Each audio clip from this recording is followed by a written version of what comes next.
The frontier town of Coldwater existed like a splinter under God's fingernail, too small to matter, too stubborn to die. It crouched in a valley where the wind never stopped and the mountains pressed close like they wanted to suffocate everything below.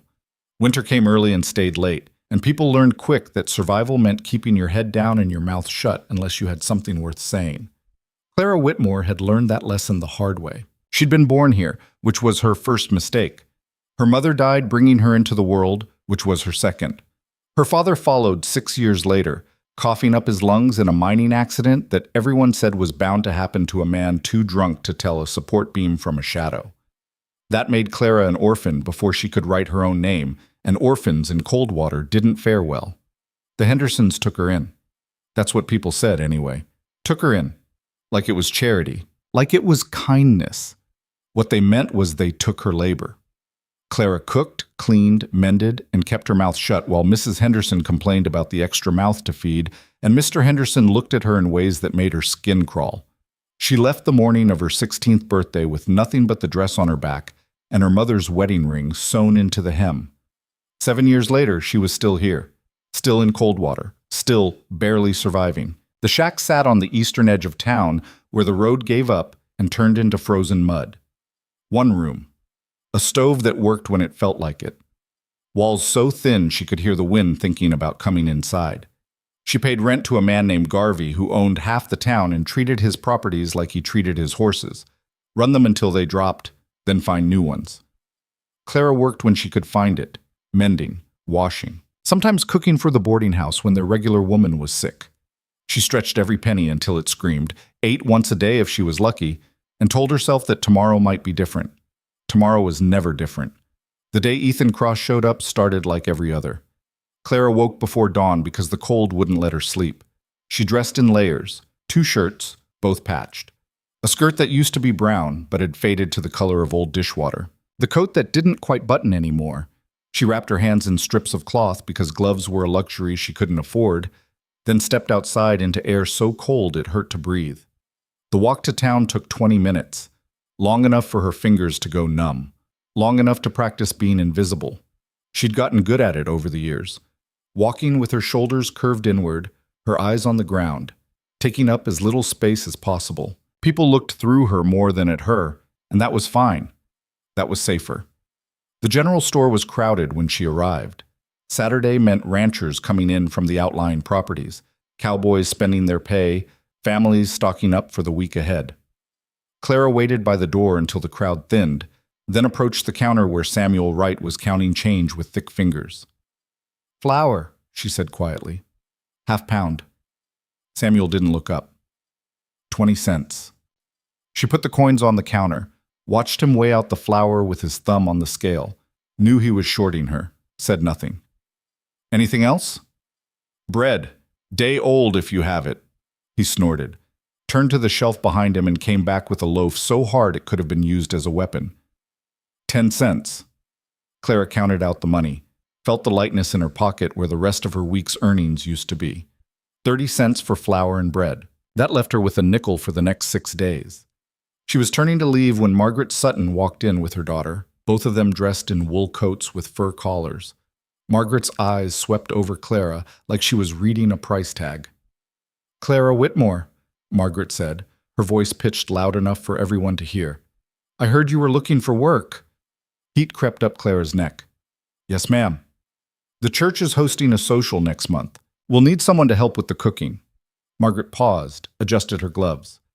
"Of course, we'd need someone reliable, someone who knows how to present themselves properly." The words landed like stones. Someone who didn't look like a scarecrow in rags. Someone who wasn't a charity case. Someone who wasn't Clara. "I understand," Clara said quietly. "I'm sure you do." Margaret smiled, the kind of smile that had teeth in it. "We've decided to ask Mrs. Patterson instead. She has such a way with pastries."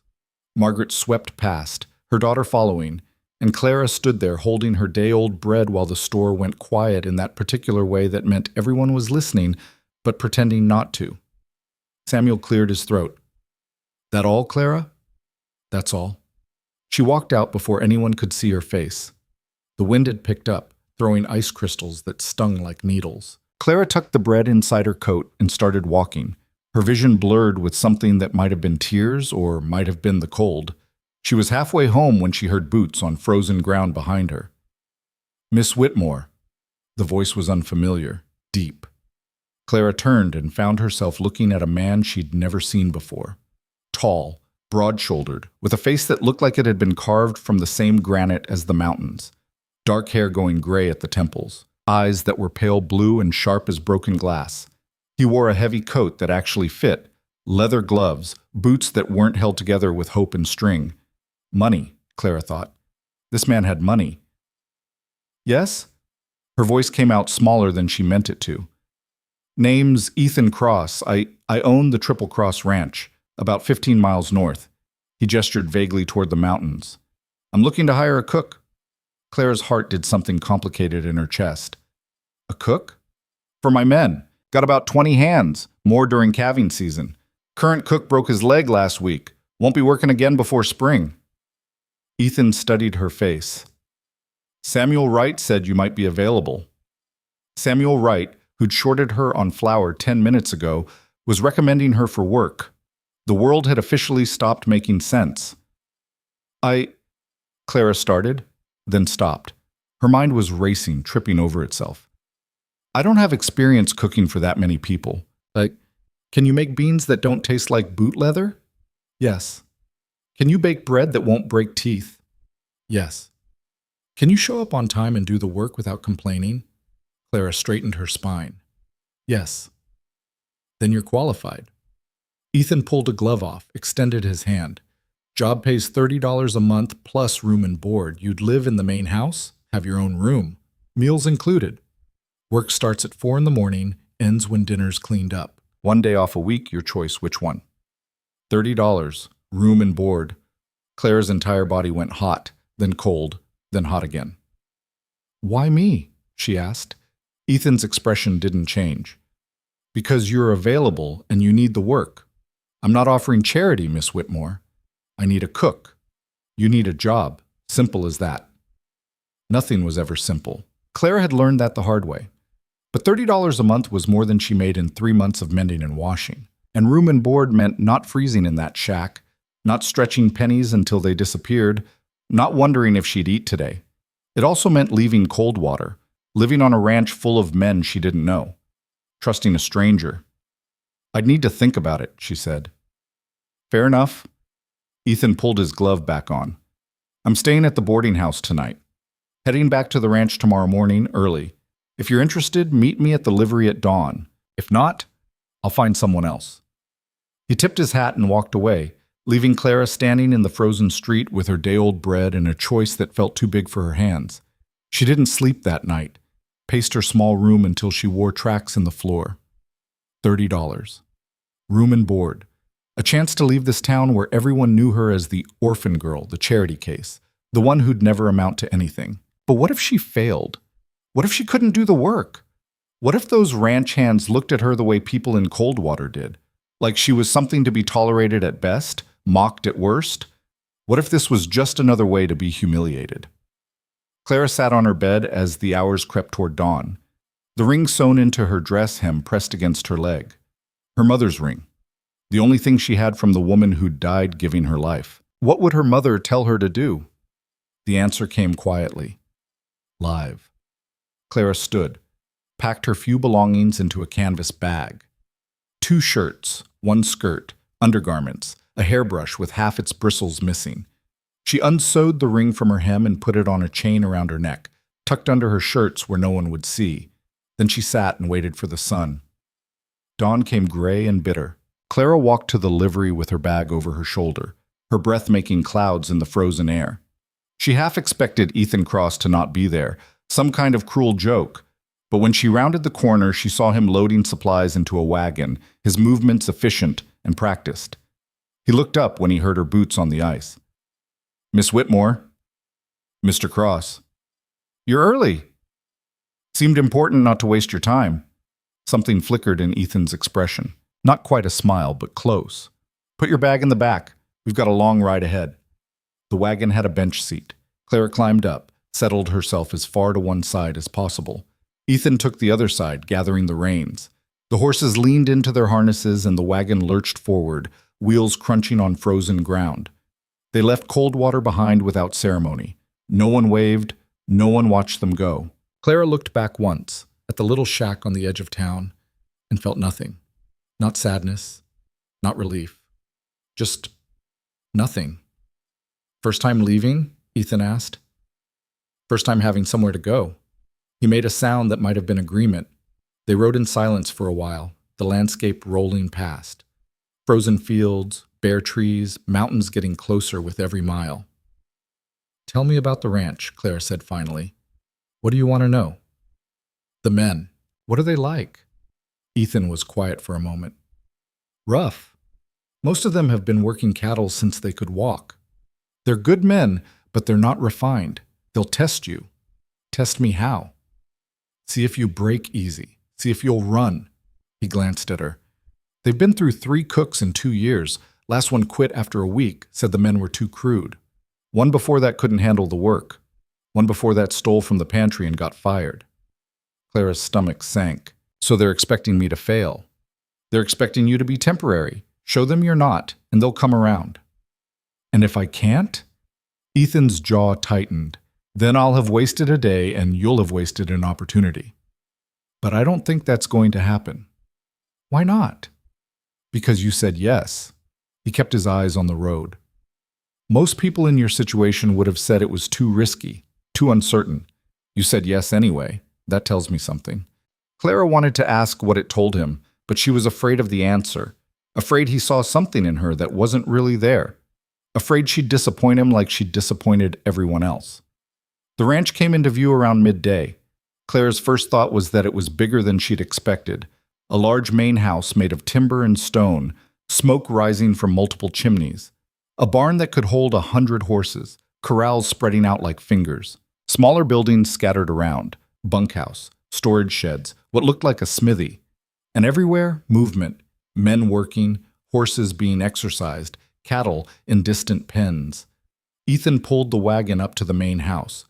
Before he could help her down, a man appeared from the barn. Older, probably 60, with a face like weathered leather and eyes that missed nothing. "Boss?" the man said. Then his gaze shifted to Clara. "This the new cook?" "Thomas, this is Clara Whitmore." "Miss Whitmore, this is Thomas Reed. He's my foreman." Thomas looked Clara up and down, assessing. "Bit small, ain't she?" "Can lift flour sacks and work a stove," Ethan said mildly. "That's all that matters." "If you say so." Thomas didn't sound convinced. "Boys are going to eat her alive." "The boys will mind their manners or find work elsewhere."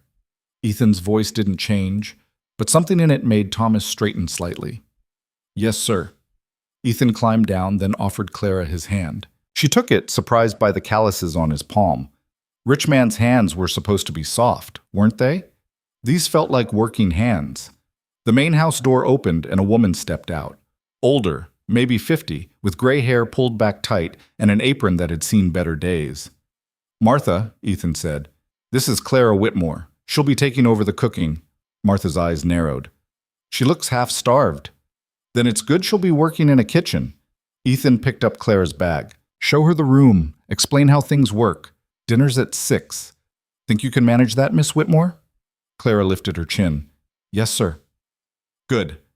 He handed her bag to Martha, then strode off toward the barn, Thomas following. Martha stood there for a moment, studying Clara with an expression that gave nothing away. Then she turned and went back inside. "Well, you coming or not?" The house was warm.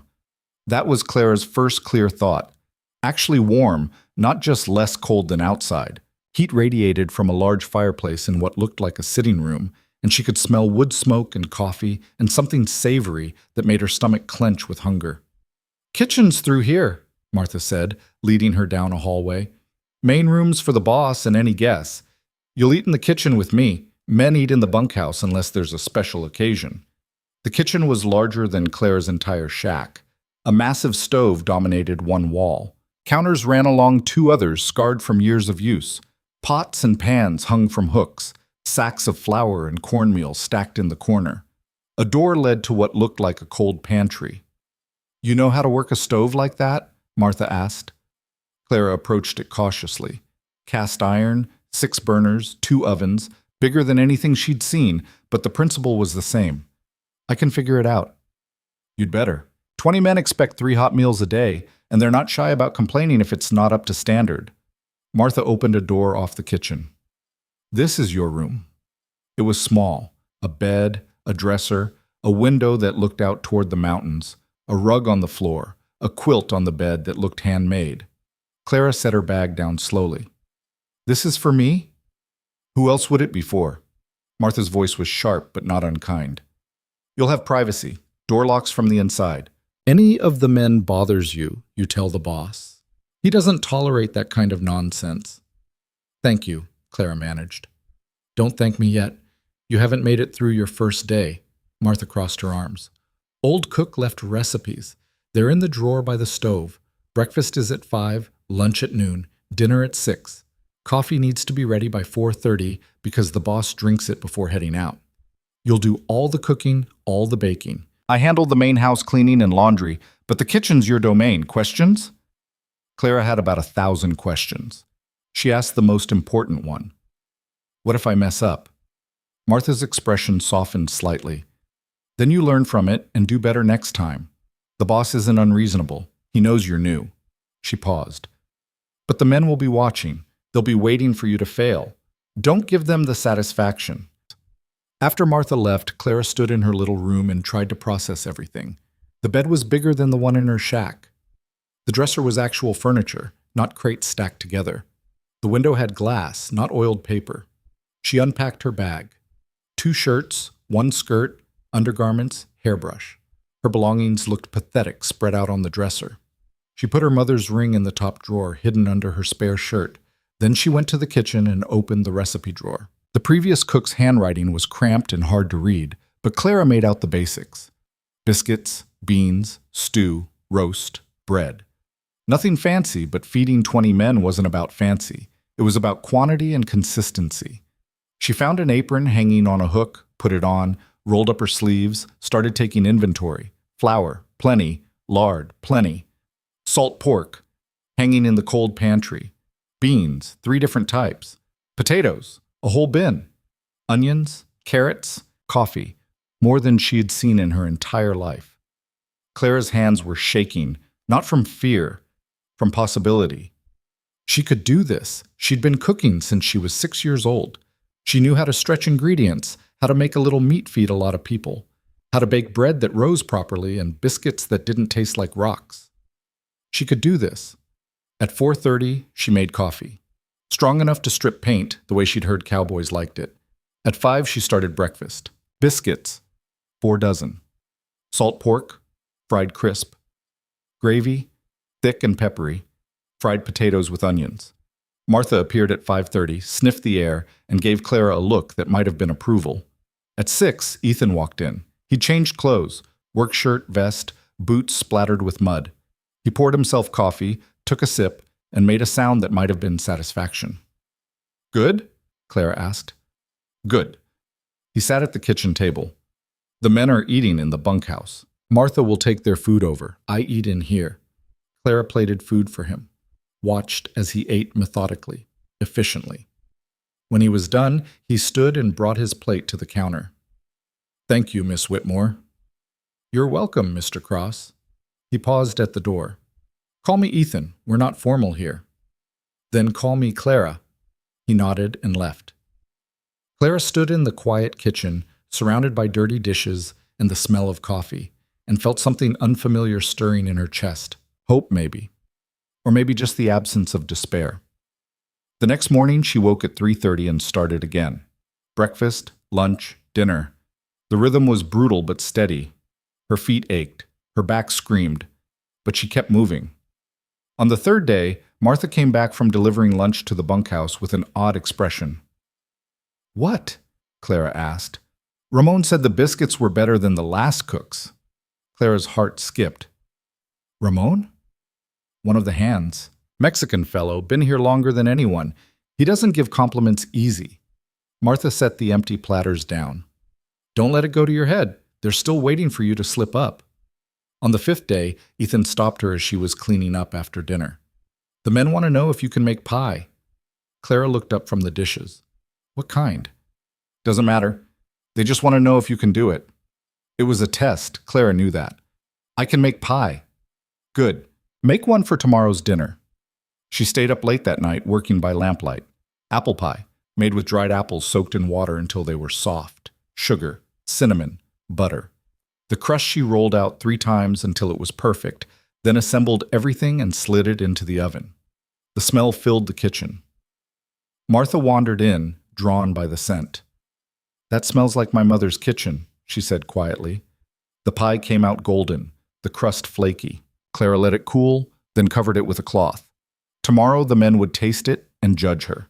Tomorrow she'd know if she could really do this. Dinner the next night was roast with potatoes and carrots. Clara sent Martha to the bunkhouse with the food and the pie, waited in the kitchen, her stomach in knots. Martha came back 20 minutes later. They want to know if you'll make another one next week, she said. Clara sagged against the counter. What did they say about it? That it reminded them of home. Martha's voice was softer than Clara had heard it. That's the highest compliment a cowboy will give. That night, Clara lay in her bed and let herself believe that maybe, possibly, she could make this work. Maybe she could be more than the town joke, the charity case, the girl no one wanted. Maybe here, on this ranch in the middle of nowhere, she could be someone who mattered. The thought terrified and thrilled her in equal measure. Outside her window, the mountains stood black against the stars, and somewhere in the bunkhouse, 20 men slept with full bellies and maybe, just maybe, a little less skepticism than before. 3 weeks in, and Clara still woke up expecting to find herself back in the shack. Still half convinced this was some kind of fever dream that would dissolve the moment she opened her eyes. But every morning the room was real. The bed, the dresser, the window showing mountains going purple with dawn. Every morning she got up, tied on her apron, and started coffee while the rest of the world slept. The routine had settled into her bones. Up at 3:30. Coffee by 4:30. Breakfast at 5. Clean up, start lunch prep. Lunch at noon. Clean up, start dinner prep. Dinner at 6. Clean up, bake bread for tomorrow, fall into bed around 9. Then do it again. Her hands had stopped shaking after the first week. The massive stove had stopped intimidating her after the second. By the 3rd week, she moved through the kitchen like she'd been born there, reaching for the right pot without looking, knowing by smell when the bread was 30 seconds from burning, adjusting recipes in her head to account for how many men were out on the range versus how many were working close to the ranch. Martha had stopped watching her like a hawk. That felt like winning something. The men were a different story. They came into the bunkhouse for meals like a stampede, loud, rough, smelling of horses and sweat and leather. Clara heard them through the walls sometimes when she was working, heard them talking, laughing, arguing about everything from poker hands to the best way to rope a calf. She never saw them eat. Martha delivered the food, brought back empty platters, and reported what they'd said. Ramon wants to know if you can make cornbread. Jack said the stew needs more pepper. Boys finished everything. No complaints today. No complaints felt like high praise. Clara caught glimpses of them sometimes. Through windows, crossing the yard, heading to the barn. They were exactly what Ethan had described. Rough men doing rough work. Most of them looked like they'd been punched by life more than once and had punched back. Weathered faces, broken noses, scars. They moved with the easy confidence of men who knew their worth in the world, even if that world was just a ranch in the middle of nowhere. She envied that confidence, hated that she envied it. Ethan ate breakfast and dinner in the kitchen, lunch wherever he happened to be working. He didn't talk much during meals, but Clara had started to recognize his moods by other signs.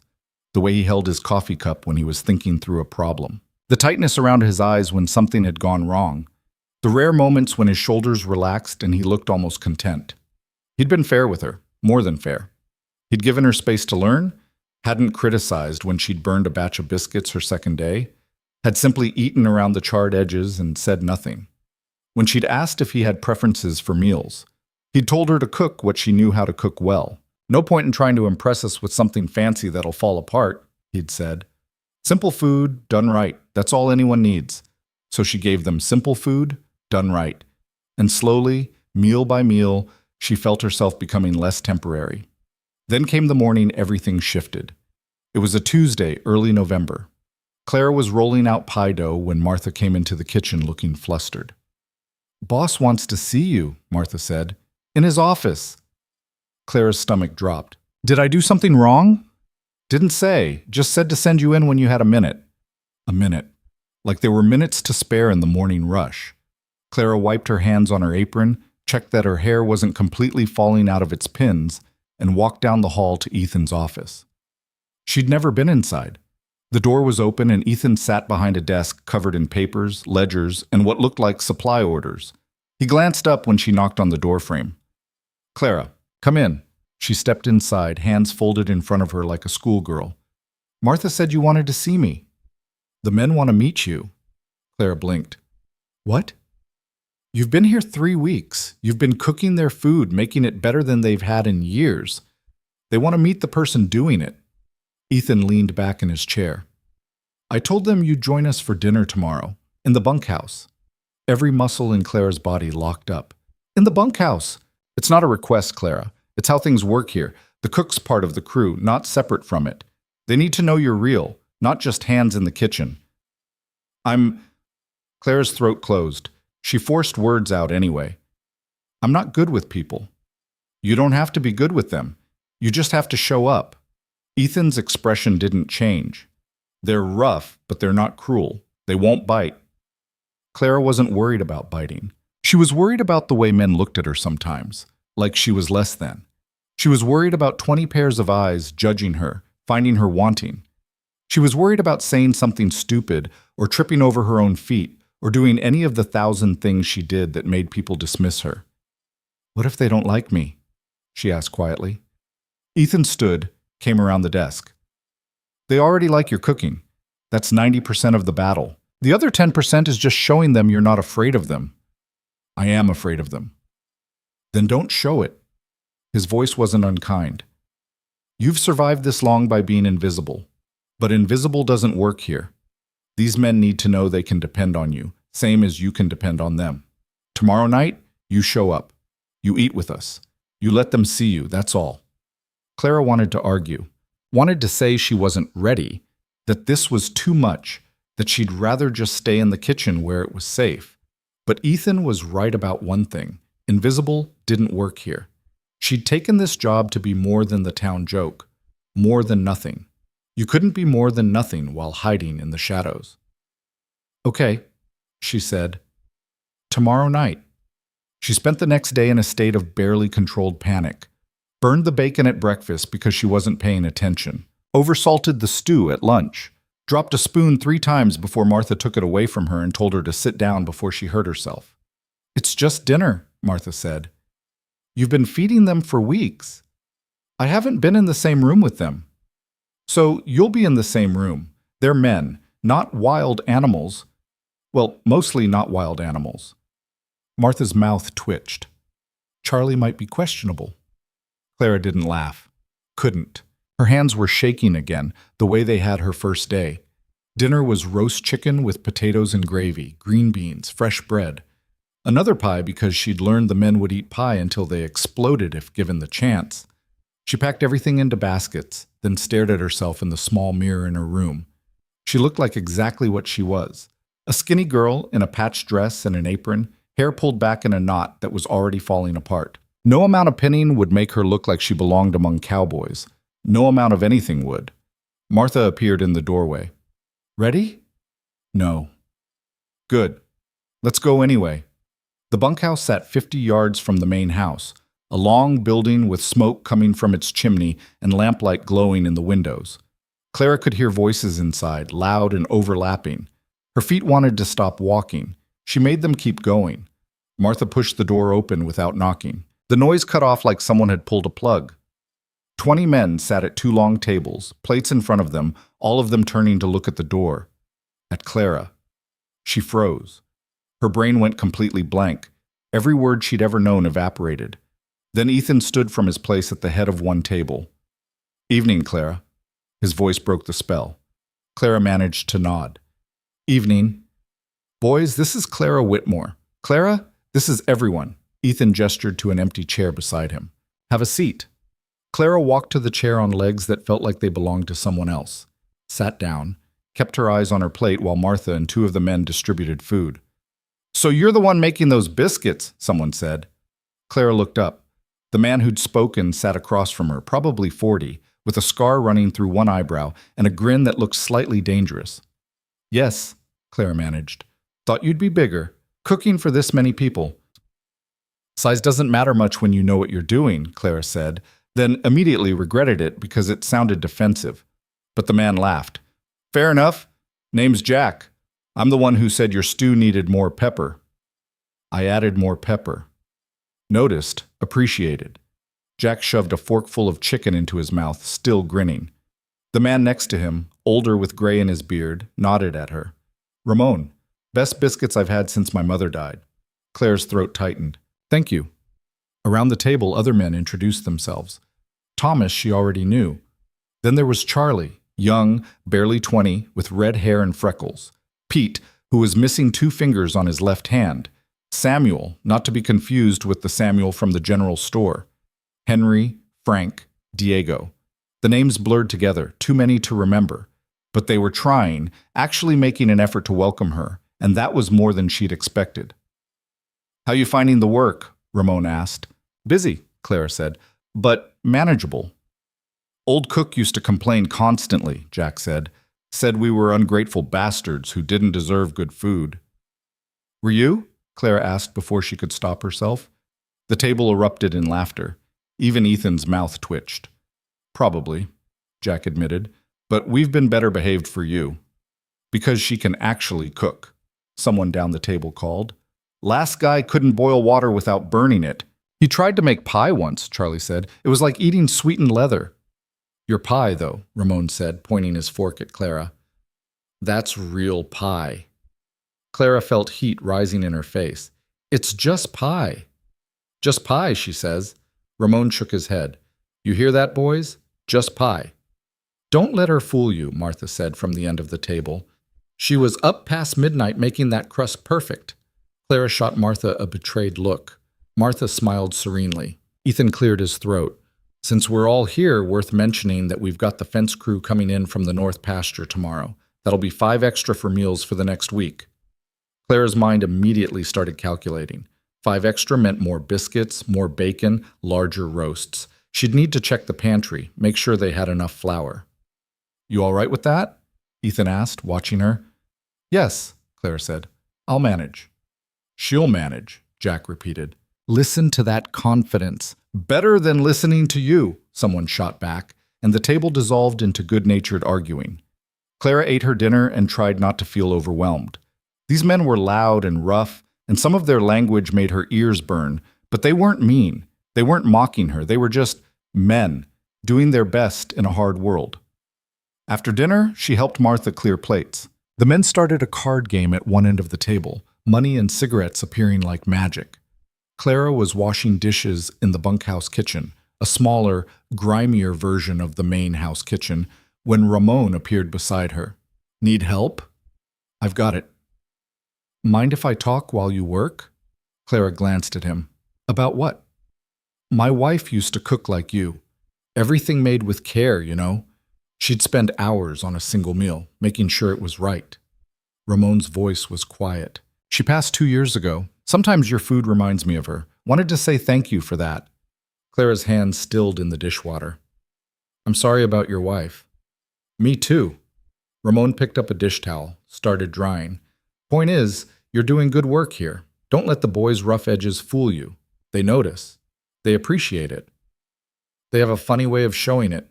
Well, we're cowboys, not poets." Ramon's smile was sad and kind at the same time. "But you're part of the crew now. That means something." Clara didn't trust her voice, so she just nodded.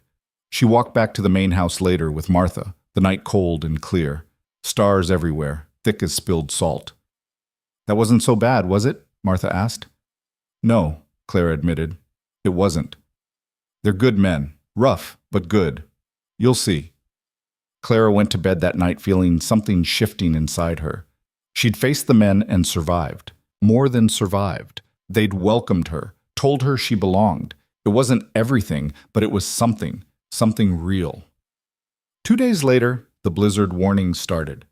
Ethan came into the kitchen during breakfast looking grim. Big storm coming. Weather signs all point to it hitting hard, probably tonight or tomorrow morning. We're bringing the cattle in close, securing everything that might blow away. It's going to be bad. How bad? Clara asked. Bad enough that we'll be stuck inside for days. Maybe a week. He poured coffee, drank it standing. I need you to take inventory. Figure out what we'll need if we can't get to town for supplies. Make a list, give it to Thomas. He'll handle getting everything before the storm hits. Clara spent the morning going through the pantry, the cold storage, the root cellar. Wrote everything down. Flour, cornmeal, salt pork, bacon, coffee, beans, sugar, lard, dried fruit, canned goods. Ethan had said maybe a week. She planned for 2, just in case. Thomas looked at her list and whistled. You planning to feed an army? Planning to make sure no one goes hungry? Smart. He folded the list into his pocket. I'll head to town now. Storm's not supposed to hit until tomorrow, but I don't like cutting it close. The wind picked up that afternoon. By evening, it was howling around the buildings like something alive and angry. Clara made a massive pot of stew for dinner, extra bread, knowing that hot food would matter in the days ahead. The men came in from securing the last of the outbuildings, stamping snow off their boots, faces raw from the wind. They ate like they were starving, grateful for the warmth. Gonna be a rough one, Jack said, accepting a second bowl. Haven't seen the sky look like this since the winter of '79. What happened in '79? Clara asked. Lost half our herd. Snow came up to the roofline. We were trapped for 3 weeks. Jack's expression was dark.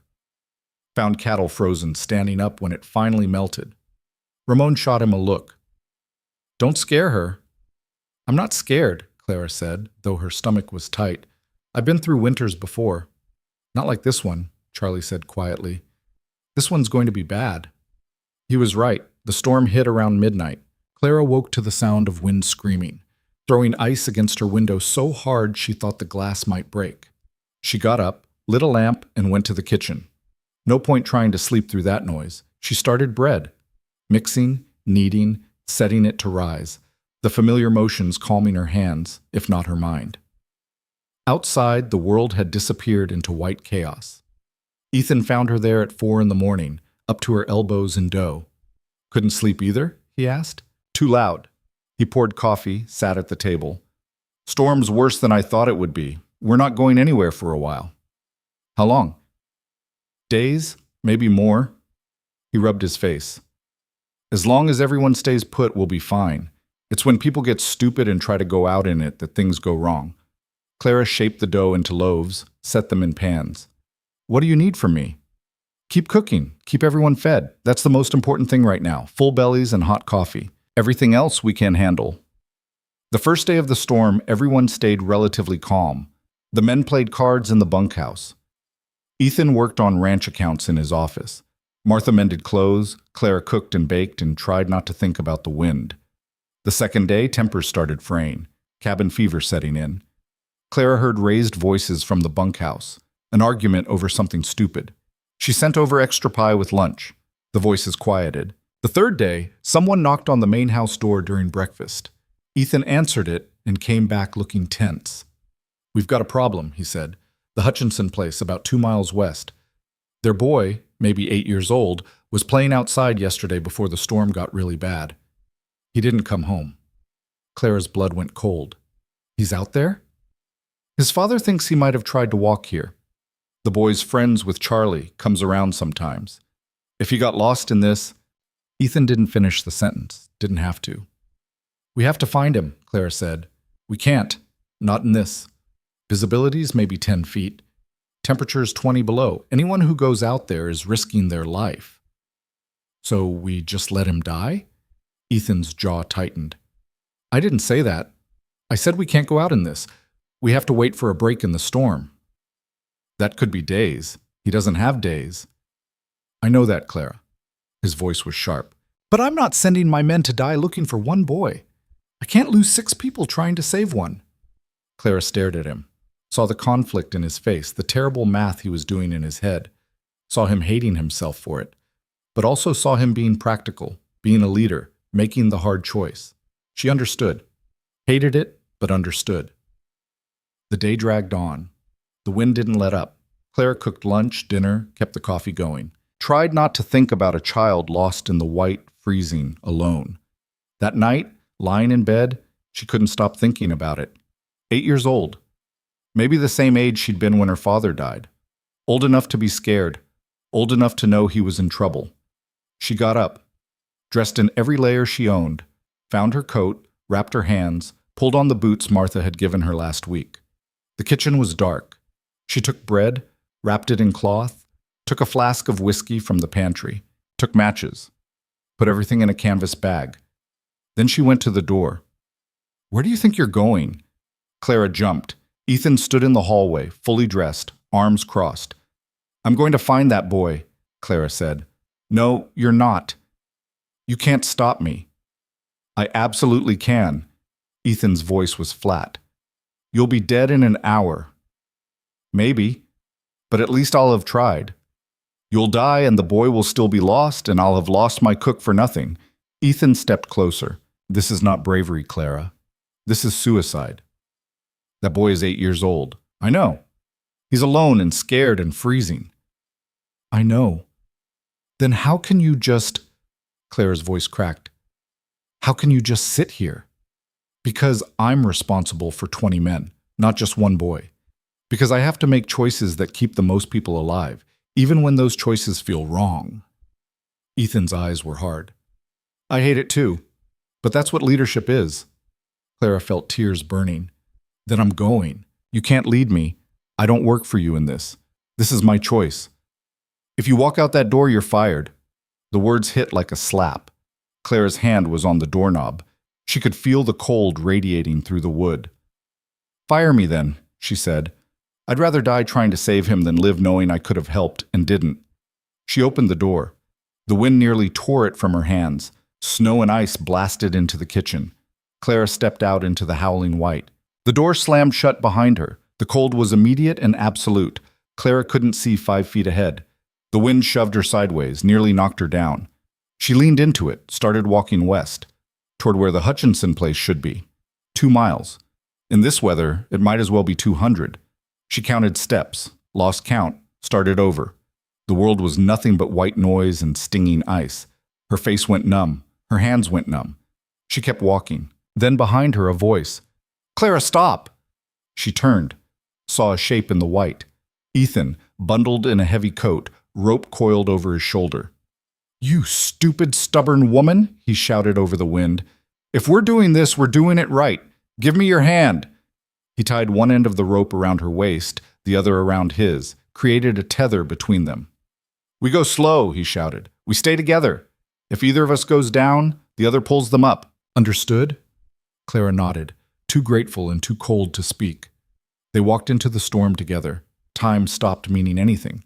Clara had no idea if they'd been walking for 10 minutes or 2 hours. Everything was white. Everything was cold. Her feet were blocks of ice. Her lungs burned with every breath. Then she heard it. Faint, barely audible, over the wind. A cry. "There!" She pulled Ethan toward the sound. They found the boy huddled against a fence post, covered in snow, barely conscious. Clara dropped to her knees, pulled him into her arms.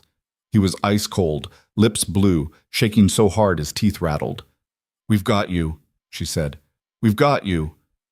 Ethan unwrapped his coat, bundled the boy inside against his chest. "We need to move. Now." The walk back was nightmare. Clara followed the rope, followed Ethan's shape in the white. Fell twice, got pulled up by the rope, kept moving because stopping meant dying. Then, like a miracle, the main house appeared. Ethan kicked the door open and they fell inside, bringing the storm with them. Martha was there, shouting for blankets, for hot water. They stripped the boy's wet clothes, wrapped him in quilts, forced warm broth between his chattering teeth. It took an hour before he stopped shaking. 2 before his lips returned to normal color. 3 before he fell into actual sleep instead of hypothermic unconsciousness. Clara sat in a chair by the fire, her own body slowly thawing, and watched the boy breathe. Alive. They'd done it. Against all sense and reason, they'd done it. Ethan stood by the window, staring out at the storm that was finally starting to ease. "I'm sorry," Clara said. He turned. "For what?" "For being stupid. For risking your life. For—" "You saved that boy." Ethan's voice was quiet. You saw something that needed doing and you did it, even when it was dangerous, even when I told you not to. That's not stupid. That's courage. You came with me because I wasn't about to let you die alone. He sat in the chair across from her. But you would have gone anyway, with or without me. You would have walked into that storm for a child you'd never met. Clara looked at the boy sleeping peacefully.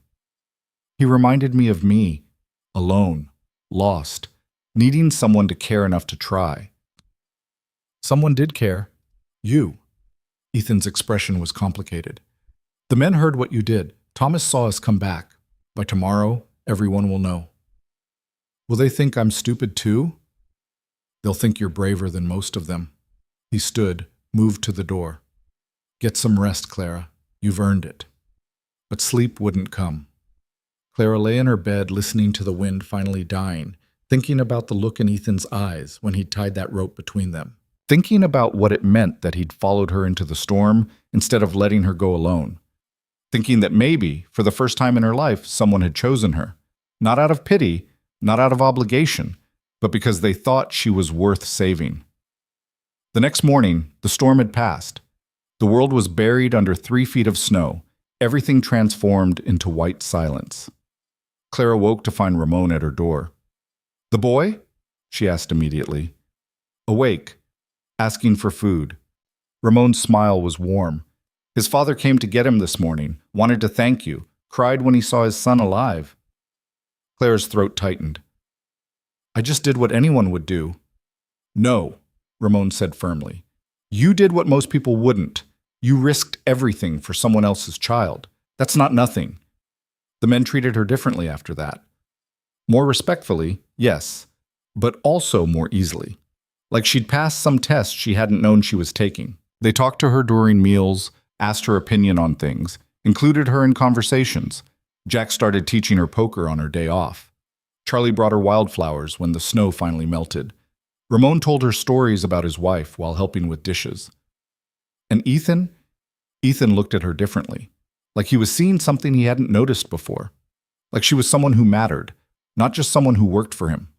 Clara felt herself changing, growing braver, taking up more space, laughing at Jack's terrible jokes, arguing with Thomas about whether beans needed soaking overnight. Sitting with the men during evening meals instead of eating alone in the kitchen, becoming part of something bigger than herself.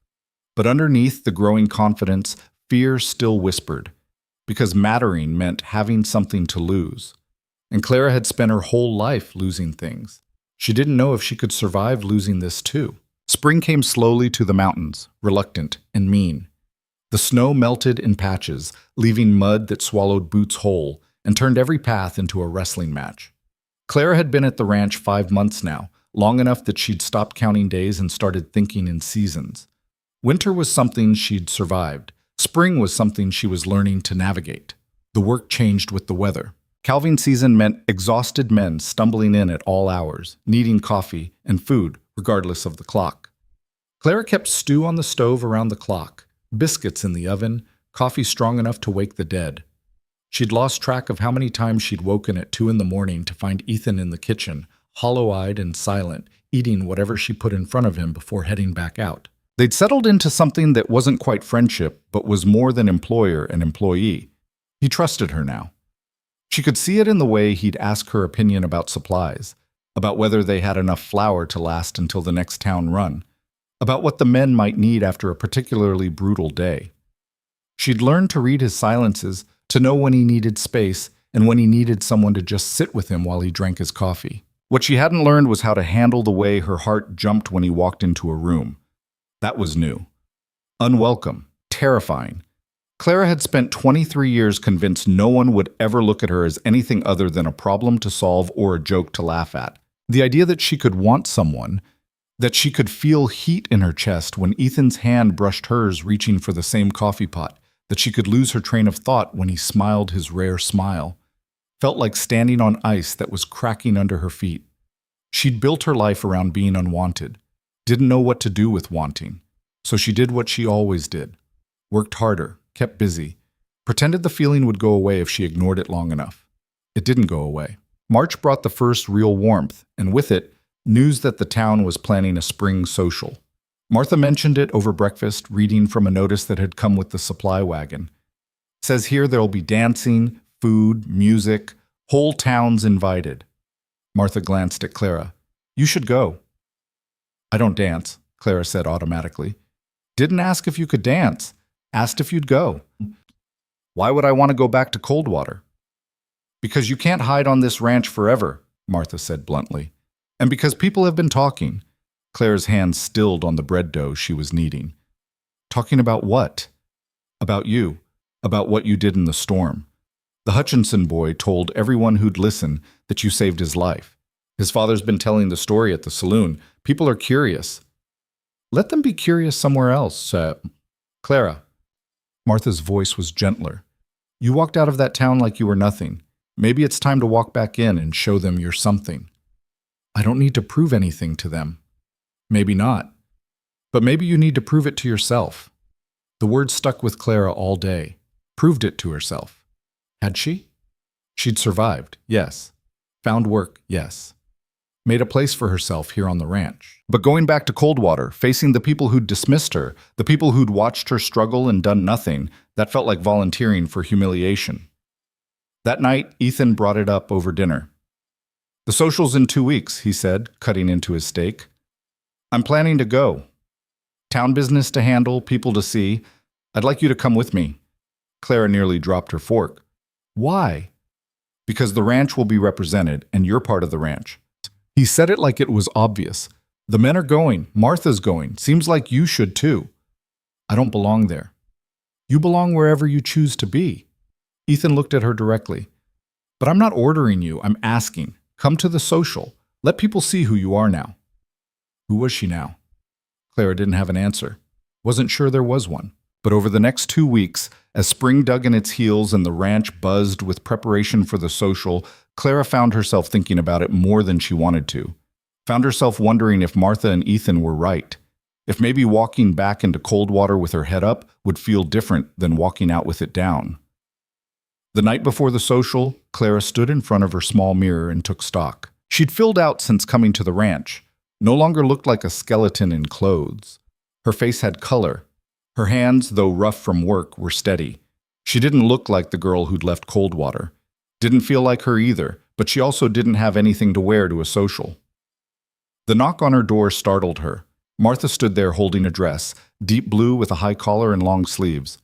This was mine 20 years ago, Martha said. Before I got old and mean. Should fit you. Clara touched the fabric. Good wool, well made. I can't take this. You're not taking it. You're borrowing it. Big difference. Martha pushed it into Clara's hands. Try it on.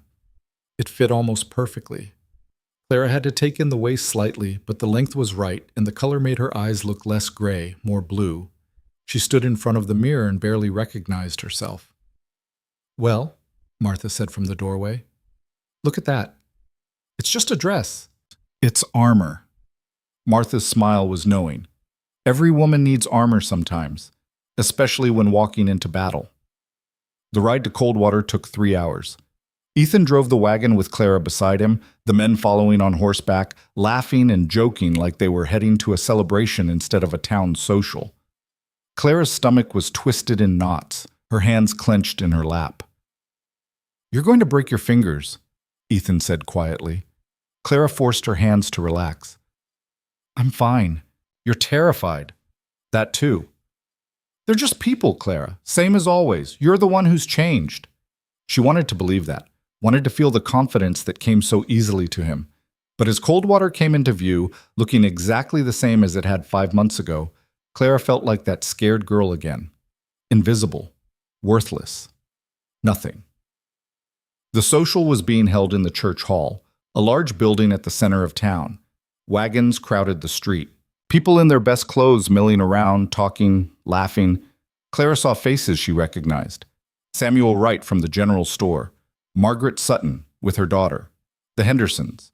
The people who'd taken her in and worked her like a servant. Her throat closed up. Breathe, Ethan said. He offered his arm. You're not alone. Clara took his arm, felt the solid strength of it, let it steady her. They walked into the hall together. The room went quiet. Not all at once, but in waves. Conversations stopping, people turning, staring. Clara felt every eye on her, felt them taking in the dress, the way she held herself, the fact that she was walking in on Ethan Cross's arm. "Well," someone whispered, "will you look at that?" Margaret Sutton materialized in front of them, her smile sharp as glass. "Mr. Cross, what a pleasure. And Clara Whitmore. My goodness, I almost didn't recognize you." "Mrs. Sutton," Clara said. Her voice came out steady. "Small miracle. I heard you've been working at the Triple Cross. As a cook. Is that right?" "That's right." "How industrious of you." Margaret's eyes swept over Clara's dress. "And you're here with Mr. Cross?" "Miss Whitmore is my employee," Ethan said, his voice carrying, "and a valued member of my household. I asked her to accompany me this evening." The words were polite. The message underneath was clear. "She's under my protection. Be careful." Margaret's smile didn't waver, but something flickered in her eyes. "Of course. Well, do enjoy the evening." She swept away, and Clara exhaled. "That wasn't so bad," Ethan said. "That was just the first one." He was right to warn her. Over the next hour, Clara endured a parade of people who wanted to see the orphan girl who'd somehow landed at the Triple Cross. Some were genuinely curious. Others were looking for gossip. A few were kind. Then there was James Carver. He arrived late, making an entrance. Tall, well-dressed, probably 40, with the kind of face that would have been handsome if it wasn't so smug. He owned the bank, half the businesses in town, and had a reputation for getting what he wanted. Claire had heard about him but never met him. She'd been too far beneath his notice. He noticed her now. "Ethan Cross," James said, approaching with a glass of whiskey in hand. "Heard you were here. Wanted to discuss that loan extension." "Not tonight, James. This is a social, not a business meeting." "Fair enough." James's eyes slid to Clara. "And who's this?" "Clara Whitmore. My cook." "Your cook?" James's smile was slow and calculating. "I've heard about you. You're the girl who saved the Hutchinson boy. Walked into that blizzard like some kind of hero." "I'm not a hero," Clara said. "I just did what needed doing." "Modest, too. How refreshing." James's gaze was making her skin crawl. "Tell me, Miss Whitmore, do you enjoy working for Ethan? He treating you well?" There was something oily in the question. Clara's shoulders went rigid. "Mr. Cross has been nothing but fair," she said carefully. "I'm sure he has. Still, working out on that isolated ranch, cooking for all those rough men, must be difficult for a young woman alone." Ethan's jaw tightened. "Clara's not alone. She's part of my household." Of course. I meant no offense." James sipped his whiskey. "Just seems like a waste, hiding someone like her away in a kitchen. Woman this pretty could do well for herself in town, if she had the right opportunities." The implication was clear as day. Clara felt rage building in her chest, hot and sudden. "I'm not interested in opportunities," she said, her voice colder than she knew it could be. "I have work I'm good at, and people who respect me. That's enough." "Respect," James laughed. "Is that what you call it?" Ethan stepped forward, putting himself slightly between Clara and James. "That's enough." "Touched a nerve, did I?" James's smile widened. "Just making conversation, Ethan. No need to get defensive about your cook." "Walk away, James." For a moment, Clara thought James would push it, thought there'd be a scene, but something in Ethan's expression made him reconsider. He raised his glass in a mocking salute and wandered off. Clara was shaking, not from fear, from fury. "Are you all right?" Ethan asked. "He looked at me like I was something he could buy. James looks at everything like that. It's who he is." "I hate him." "Join the line." Ethan's expression was dark. "But he's powerful in this town. Has to be handled carefully." Clara wanted to say that she didn't care about handling anyone carefully, that she wanted to throw her drink in James Carver's smug face and tell him exactly what she thought of him. But she was learning that wanting to do something and being smart enough not to were different things. The evening dragged on. Dancing started, music from a fiddle and a piano. Clara watched from the sidelines, trying to disappear into the wallpaper the way she used to. But people kept approaching her, asking about the ranch, about the storm, about her. It was exhausting. She slipped outside for air, found herself on the church steps looking at Coldwater's main street, the town that had watched her struggle and done nothing, the town that had let her nearly starve while debating whether she was worth the charity. Figured I'd find you out here. Clara turned. Jack stood there, hat in hand, grinning. Too many people inside? He asked. Too many questions. They're curious. You left here as nothing and came back as something. That's threatening to folks. Clara frowned. Threatening how? Because you did it without them, without their permission or approval. You just left and made yourself into someone who matters. People don't like being proved wrong about someone. Jack sat on the steps beside her. For what it's worth, I'm proud of you. You barely know me. I know you walked into a blizzard to save a kid. I know you make the best biscuits I've ever eaten. I know you fit in with a bunch of rough cowboys like you were born to it. Jack's expression was serious. I know you're stronger than most men I've met. That's enough to know. Clara's throat tightened. Thank you. Don't thank me. Just keep being you. That's all you need to do. They sat in comfortable silence until the music changed inside, something slower and sadder. Jack stood, offered his hand. Come on. Let's show these people how it's done. I told Martha I don't dance, and I'm telling you that you're going to learn, right now. Jack pulled her inside onto the makeshift dance floor, put her hand on his shoulder, took her other hand in his.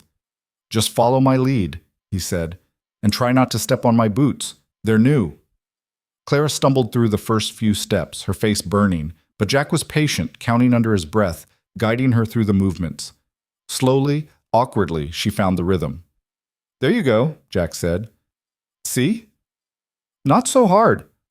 Clara looked around the room. People were watching. Let them watch. She was dancing. She was here. She existed. When the song ended, Jack bowed dramatically. Thank you for the dance, Miss Whitmore. Thank you for not letting me refuse. Any time.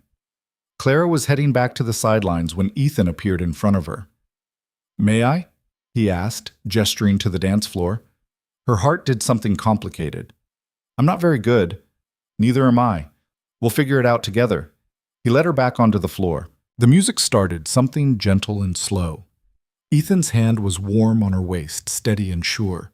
Clara tried to focus on the steps, on not stepping on his feet, but all she could think about was how close he was, how his hand felt in hers, how he was looking at her like she was someone worth looking at. You've handled tonight well, he said quietly. I've mostly hidden. You showed up. That's what matters. His thumb brushed against her back, probably unconsciously. I know this wasn't easy for you. Nothing worth doing is easy. You taught me that. I didn't teach you anything. You already knew it. You just needed a chance to prove it. They turned, moved with the music. Clara felt the room fading away, the watching eyes, the whispers. For this moment, it was just them. Just this. The song ended too soon. Ethan stepped back, let her go. Clara felt the loss of his warmth immediately. Thank you for the dance, he said. Thank you for asking. Something passed between them, something neither of them said. Then Ethan nodded and walked away, and Claire stood there feeling like the ground had shifted under her feet. The ride back to the ranch was quiet. The men were drunk and happy, singing off-key in the wagon bed. Clara sat beside Ethan, watching the stars appear as they left Coldwater behind. You were right, she said finally. I needed to go, needed to face them. How do you feel? Clara considered. Like I'm not afraid of them anymore. Like they can't hurt me the way they used to. Good. But James Carver is a problem for another day. Ethan's voice was tight. Don't let him take up space in your head. But James Carver had already set up residence there, his oily smile and calculating eyes making Clara feel dirty. She'd met men like him before, men who saw women as things to acquire, to use. She'd spent years making herself invisible to avoid them. But she wasn't invisible anymore, and that made her vulnerable in ways she hadn't been before. 2 weeks after the social, the sickness started. It began with Charlie. He came in from the north pasture looking pale, complaining of a headache. By evening, he was burning with fever. By the next morning, 3 more men were down with the same symptoms. Within 4 days, half the ranch was sick. Ethan set up the bunkhouse as a makeshift hospital, moving the healthy men to the barn to sleep. Clara and Martha worked around the clock, making broth, changing bedding, trying to keep the fever from spiking too high. The local doctor came out, looked grim, and said it was some kind of influenza. Keep them hydrated, keep them cool, and pray. Clara didn't pray. She worked. She made endless pots of chicken broth, brewed tea from herbs Martha swore would help. Sat with the men during the worst of the fever, keeping them calm when they got delirious. She slept in snatches, an hour here or there, then got up and started again. Ethan worked just as hard, handling both the sick men and the ranch work that couldn't stop just because people were ill. He looked hollowed out, running on coffee and determination. Clara forced food into him whenever she could catch him sitting still. "You need to sleep," she said, watching him pick at stew. "So do you." "I'll sleep when they're better." "That's my line." Clara sat across from him. They were in the kitchen, 2 in the morning, the house quiet except for the sound of wind outside. "We're both going to collapse at this rate." "Then we'll collapse together." Ethan's smile was exhausted. "At least we'll be in good company." On the 6th day, Ramon's fever spiked dangerously high. Clara spent hours by his bedside, changing cold cloths on his forehead, forcing water between his cracked lips. He was delirious, calling for his dead wife, speaking in Spanish too fast for Clara to follow. "Stay with us," Clara whispered. "Please, don't go." Martha found her there at dawn, still keeping vigil. "You need to rest," Martha said. "I need him to survive." "He will. They all will, but not if you kill yourself taking care of them." But Clara couldn't stop. Every man she saw burning with fever was the father she'd lost to the mines, the mother she'd never known, everyone who'd left her behind. If she could save these men, maybe she could prove that she was worth something, that she could protect the people who mattered, that she deserved to be here. On the 7th day, Ramon's fever broke. He opened his eyes, looked at Clara sitting beside his bed, and smiled weakly. "You're still here," he rasped. "Where else would I be?" "Sleeping, like a smart person." "Nobody ever accused me of being smart." Ramon laughed, then coughed. Clara helped him drink water, watched color slowly returning to his face. One by one, the others improved. The fever ran its course, released its grip. By the end of the 2nd week, everyone was recovering. Weak and tired, but alive. Clara collapsed. She woke up in her own bed with no memory of getting there. Martha sat in a chair by the window, mending. "Welcome back," Martha said. "You've been out for 12 hours. Clara's body felt like it weighed 1,000 pounds. "The men?" "All recovering, thanks to you." "I didn't do anything special." "You kept them alive." Martha's voice was firm. "You worked yourself past exhaustion, making sure they survived. That's not nothing." Clara closed her eyes, felt tears burning behind her lids. She was so tired of fighting, of proving herself, of trying to earn the right to exist. "Why is it so hard?" she whispered. "What?" "Believing I matter." Martha was quiet for a long moment. Then she stood, sat on the edge of Clara's bed. "Because the world taught you that you don't," Martha said gently. "Every person who dismissed you, every kindness you were denied, every time you were treated like you were less than, that builds up, makes you believe the lie. How do I stop believing it? By doing exactly what you've been doing, by showing up, by working hard, by proving to yourself that you're worth the space you take up." Martha's hand was warm on Clara's. "You saved those men, Clara, not because you had to, because you chose to. That matters." Clara wanted to argue, wanted to say that anyone would have done the same. But she was too tired. And maybe, just maybe, Martha was right. Maybe she did matter. Maybe she was worth saving. Maybe she could let herself believe it. Outside her window, spring was turning into early summer. The world was green and growing, and Clara, despite everything, was still here, still standing, still fighting, still becoming someone she might learn to love. Recovery was slower than the sickness. The men regained their strength in pieces, a little more each day until they could work half shifts, then full ones. The ranch found its rhythm again, though something had changed. The men looked at Clara differently now, not with curiosity or skepticism, but with something that looked like reverence. She'd saved their lives. They didn't forget that.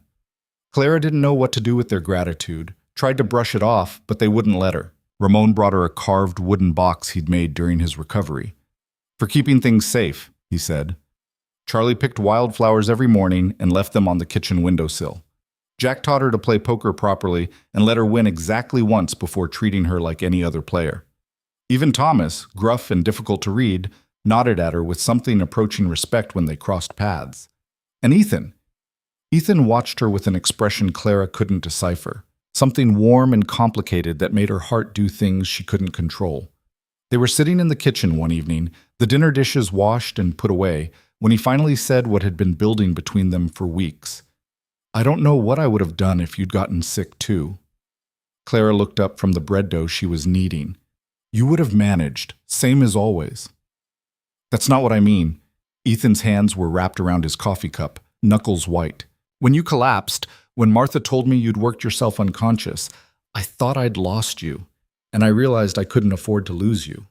The words hung in the air between them, heavy, dangerous. "You can't lose an employee," Clara said carefully. "You can always hire another cook." "You're not just a cook, Clara. You haven't been for a long time." Her hand stilled in the dough. "Then what am I?" Ethan came around the table, stood close enough that she could feel the heat coming off him. "You're someone who matters, someone I—" He stopped, started again. "I care about you, more than I should, more than is probably wise." Clara's heart was hammering so hard she thought it might break through her ribs. "Why isn't it wise?" "Because I'm your employer. Because you came here with nothing and I gave you work. Because there's a power difference that makes this complicated." His jaw tightened. "Because you deserve better than a rough rancher who's married to this land and doesn't know how to be anything else." "You don't get to decide what I deserve." Clara's voice came out stronger than she felt. "I've spent my whole life being told what I deserve, what I'm worth, what I should settle for. I'm done with that." "What do you want then?" The question terrified her. Want was dangerous. Want meant vulnerability. Want meant risking everything she'd built. But standing there in the warm kitchen with Ethan looking at her like she was something precious, Clara found herself saying the truth. "I want this. Whatever this is. I want to stop pretending I don't feel something when you walk into a room. I want to stop lying to myself about why my heart races when you say my name." She took a shaky breath. "I want you. Even though it scares me. Even though I don't know how to do this." Ethan's hand came up, cupped her face. His palm was rough, calloused from years of hard work. "I don't know how to do this either, but I'd like to figure it out. With you." He kissed her then. Gentle at first, testing, then deeper when Clara kissed him back. She'd never been kissed before, didn't know the mechanics of it, but somehow her body knew what to do. Knew to lean into him, to let her hands find his shoulders, to open her mouth when his tongue touched her lips. When they finally pulled apart, both breathing hard, Clara's legs felt like water. "That was—" she started. "Yeah," Ethan agreed. They stood there for a moment, foreheads touching, trying to catch their breath and their thoughts. Then Ethan stepped back, putting distance between them. "We should take this slow," he said. "Figure out what we're doing." Clara nodded, not trusting her voice. "But Clara? I meant what I said. You matter to me, more than anything." After he left, Clara leaned against the counter and tried to process what had just happened. She'd been kissed. Ethan Cross had kissed her, had said she mattered to him. It felt like standing on the edge of a cliff, looking down at something beautiful and terrifying. The next few weeks were strange. They didn't talk about the kiss, but it hung between them like a promise. Ethan found excuses to be in the kitchen more often. Clara found herself watching for him, listening for his footsteps. They didn't touch again, but the wanting was there, thick and obvious. The men noticed. Of course they noticed. Cowboys might be rough, but they weren't blind. "Boss is sweet on you," Jack said one afternoon, helping Clara carry supplies from the wagon. "I don't know what you're talking about." "Sure you don't. That's why he looks at you like you hung the moon and why you turn red every time he walks in a room." Clara's face burned. We're not. Relax. We're happy about it. Boss has been alone too long. Needs someone to remind him there's more to life than work." Jack grinned. "And you could use someone who looks at you like you're the best thing that ever happened to him." "He doesn't look at me like that." "He absolutely does. You're just too scared to see it."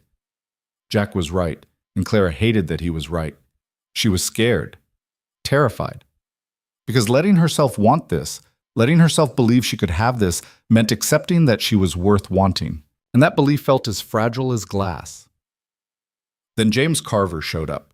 He arrived on a Tuesday afternoon, riding in on a black horse that probably cost more than Clara made in a year. Ethan was out checking fence lines. Thomas met Carver at the door. "Boss isn't here," Thomas said flatly. "That's all right. I'll wait." James dismounted, handed his reins to Thomas like Thomas was a servant. "Is there coffee?" Clara heard the exchange from the kitchen, felt dread settling in her stomach like a stone. James found her there, sitting at the table with Martha, snapping green beans. "Miss Whitmore," he said, his smile oil slick.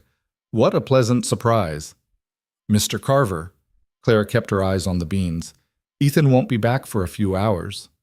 "Then I suppose I'll have to entertain myself." He pulled out a chair, sat without being invited. "Tell me, how are you enjoying life on the ranch?" "It's fine. Just fine. I'd think working for a man like Ethan Cross would be more than fine, unless there are aspects of the arrangement that are less than pleasant." Martha's hands stilled. "Mr. Carver, if you're implying, I'm not implying anything, just making conversation." James's eyes were on Clara, sharp and assessing. "You've certainly made an impression since coming here. The whole town's talking about the orphan girl who landed on her feet." "People should find better things to talk about," Clara said. "Perhaps, but you have to admit it's an interesting story. A girl with nothing, taken in by a wealthy rancher, given a position in his household. Some might say you've done quite well for yourself." The insinuation was clear. Clara's hands clenched around the beans. "Clara works hard for her position," Martha said sharply. "Earns every penny." "I'm sure she does. I'm just observing that she's moved up in the world rather quickly. One might wonder what she did to secure such a favorable arrangement." Clara stood so fast her chair scraped. "Get out!" James raised his eyebrows. "Excuse me? You heard me. Get out of this kitchen. Out of this house. You're not welcome here." "I'm a guest waiting for Ethan." "You're a man implying I've whored myself for a job, and I won't sit here and listen to it." Clara's voice was shaking but loud. "I don't care how much money you have or how much power you think you hold. In this house, you're nothing, and I want you gone." James stood slowly. His smile was gone, replaced by something cold and mean. "You should be careful how you speak to me, girl. I have influence in this territory. I could make things very difficult for you." "Try it," Clara shot back. "See what happens." "Is there a problem here?" Ethan stood in the doorway, covered in dust from the range, his expression dangerous. James's demeanor changed instantly. "Ethan, I was just having a conversation with your cook. My cook just asked you to leave. I suggest you do it. Now, Ethan, there's no need to be hostile. I came here to discuss business. Any business we have can be discussed in my office, not in my kitchen, bothering my household." Ethan's voice was ice. "You have 10 seconds to get on your horse, James. After that, I stop being polite." James looked between Ethan and Clara, calculation in his eyes. Then he smiled, tipped his hat mockingly, and walked out. The silence he left behind was thick. "What did he say to you?" Ethan asked. "Nothing worth repeating," Clara said, but her hands were shaking. Martha stood. "He implied Clara had traded favors for her position here, made it clear what he thought she'd done to earn your trust." Ethan's face went dark. "He said that?" "In so many words," Clara said quietly. "I told him to leave." "You should have let me handle it." "I can handle myself." Clara lifted her chin. "I don't need you to fight my battles." "I know you can handle yourself, but James Carver is dangerous when he's been embarrassed, and you just embarrassed him in front of witnesses." "Good. Maybe he'll think twice before insulting people in their own homes." Ethan looked at her for a long moment. Then, unexpectedly, he smiled. "You told him to get out." "I did." "In my kitchen? In my house?" "I did." "That took courage." "That took anger. There's a difference." "Is there?" Ethan crossed to her, took her hands in his. "Clara, I need you to understand something. James Carver doesn't make empty threats. If he said he'd make things difficult, he meant it. Let him try. I'm serious. He has power in this town. He could spread rumors, damage your reputation." "I don't have a reputation to damage. I'm nobody, remember? The orphan girl, the charity case. Clara pulled her hands free. He can say whatever he wants. I know who I am now, and I know I earned my place here. I know that too, but not everyone will see it that way. People believe what they want to believe, and a man like James can make them believe anything. Martha cleared her throat. She's right, though. You can't live your life afraid of what people like James Carver might do. Sometimes you have to stand up and take the hit. I don't want her taking hits for me, Ethan said. Then you should have thought about that before you looked at her the way you do, Martha said bluntly. You think people haven't noticed? You think word won't get back to town about the rancher and his cook? James just said out loud what plenty of people are already thinking. The words landed like stones. Clara felt sick. Is that what people think? She asked quietly. People think what they want to think, Martha said, not unkindly. The truth doesn't matter as much as the story they can tell themselves. Clara sat down heavily. All her confidence from moments ago evaporated. She'd been so focused on building a life here, on proving her worth, that she hadn't thought about how it looked from the outside. A poor girl, suddenly living in a rich man's house. Of course people would talk. Of course they'd assume the worst. Clara. Ethan crouched in front of her chair. Look at me. She forced her eyes to his. I don't care what people think. I don't care what they say. You're here because you're good at your job and because He stopped. Because you matter to me. That's all that's relevant. But if people think, then let them think. We know the truth. The truth doesn't protect my reputation. Your reputation is that you saved a child in a blizzard and nursed 20 men through influenza. Anyone who thinks poorly of you after that isn't worth your concern. Clara wanted to believe him, wanted to let his certainty be enough, but she'd lived too long as the target of gossip and judgment, knew how it could poison everything, turn friends into enemies, make you question your own worth.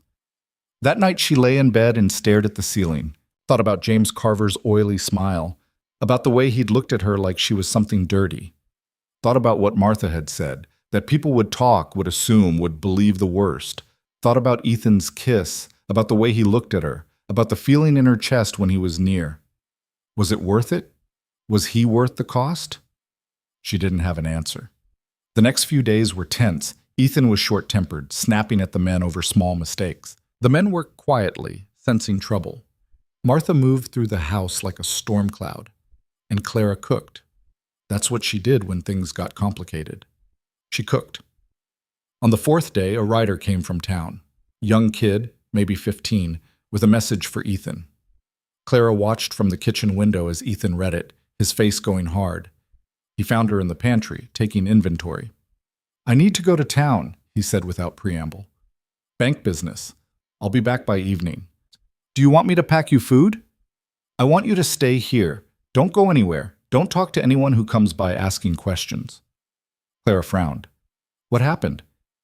James is spreading rumors about you, about me, about the ranch. Nothing I can't handle, but I need to deal with it before it gets worse. What kind of rumors? Ethan's jaw tightened. The kind we discussed, that you're more than my cook, that I'm taking advantage of you, that the only reason I hired you was for... He couldn't finish the sentence. Clara felt cold. He's doing this because I told him to leave.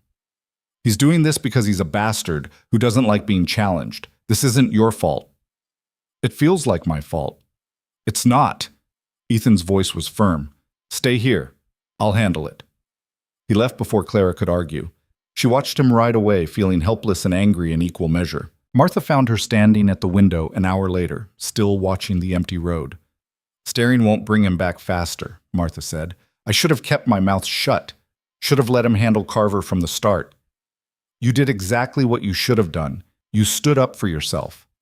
And now Ethan's cleaning up my mess. It's not your mess. It's James Carver's mess. He's the one spreading lies.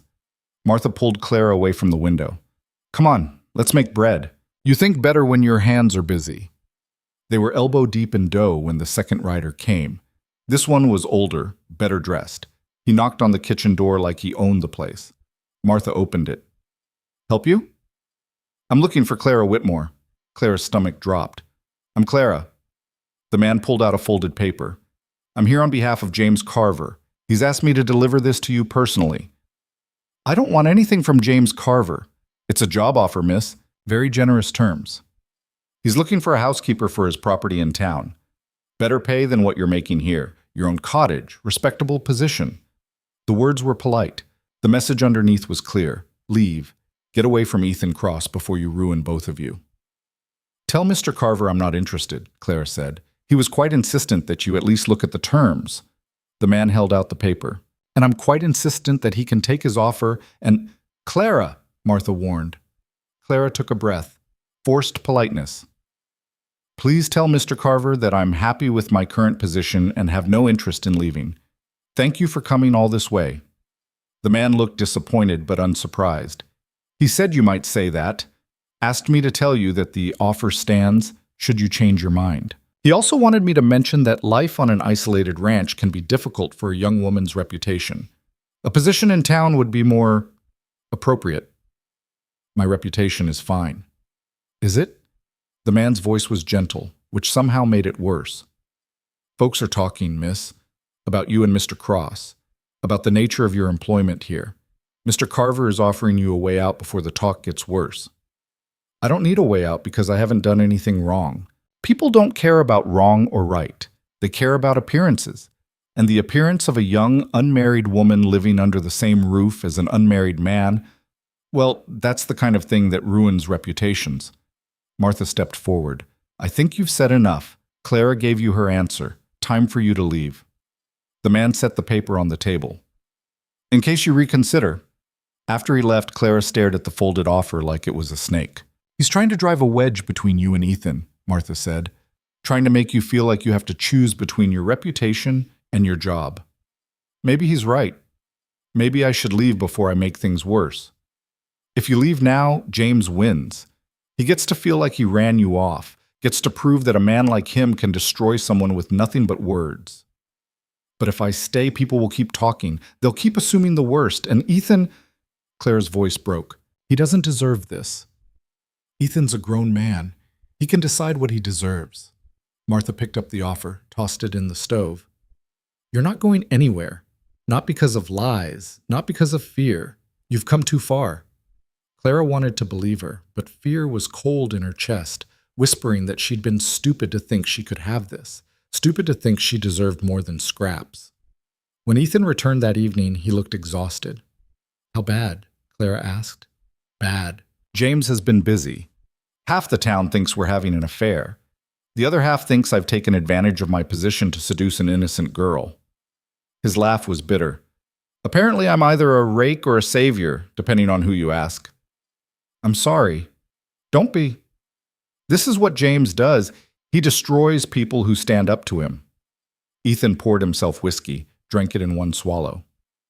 I made it clear that you're my employee, nothing more. That you've earned your position through hard work. That anyone spreading rumors will answer to me. Did it help? Maybe. Maybe not. People believe what they want to believe. He set the glass down. James made another offer to buy the ranch. Said, with my reputation damaged, I might want to consider selling and starting fresh somewhere else. Clara's blood went cold.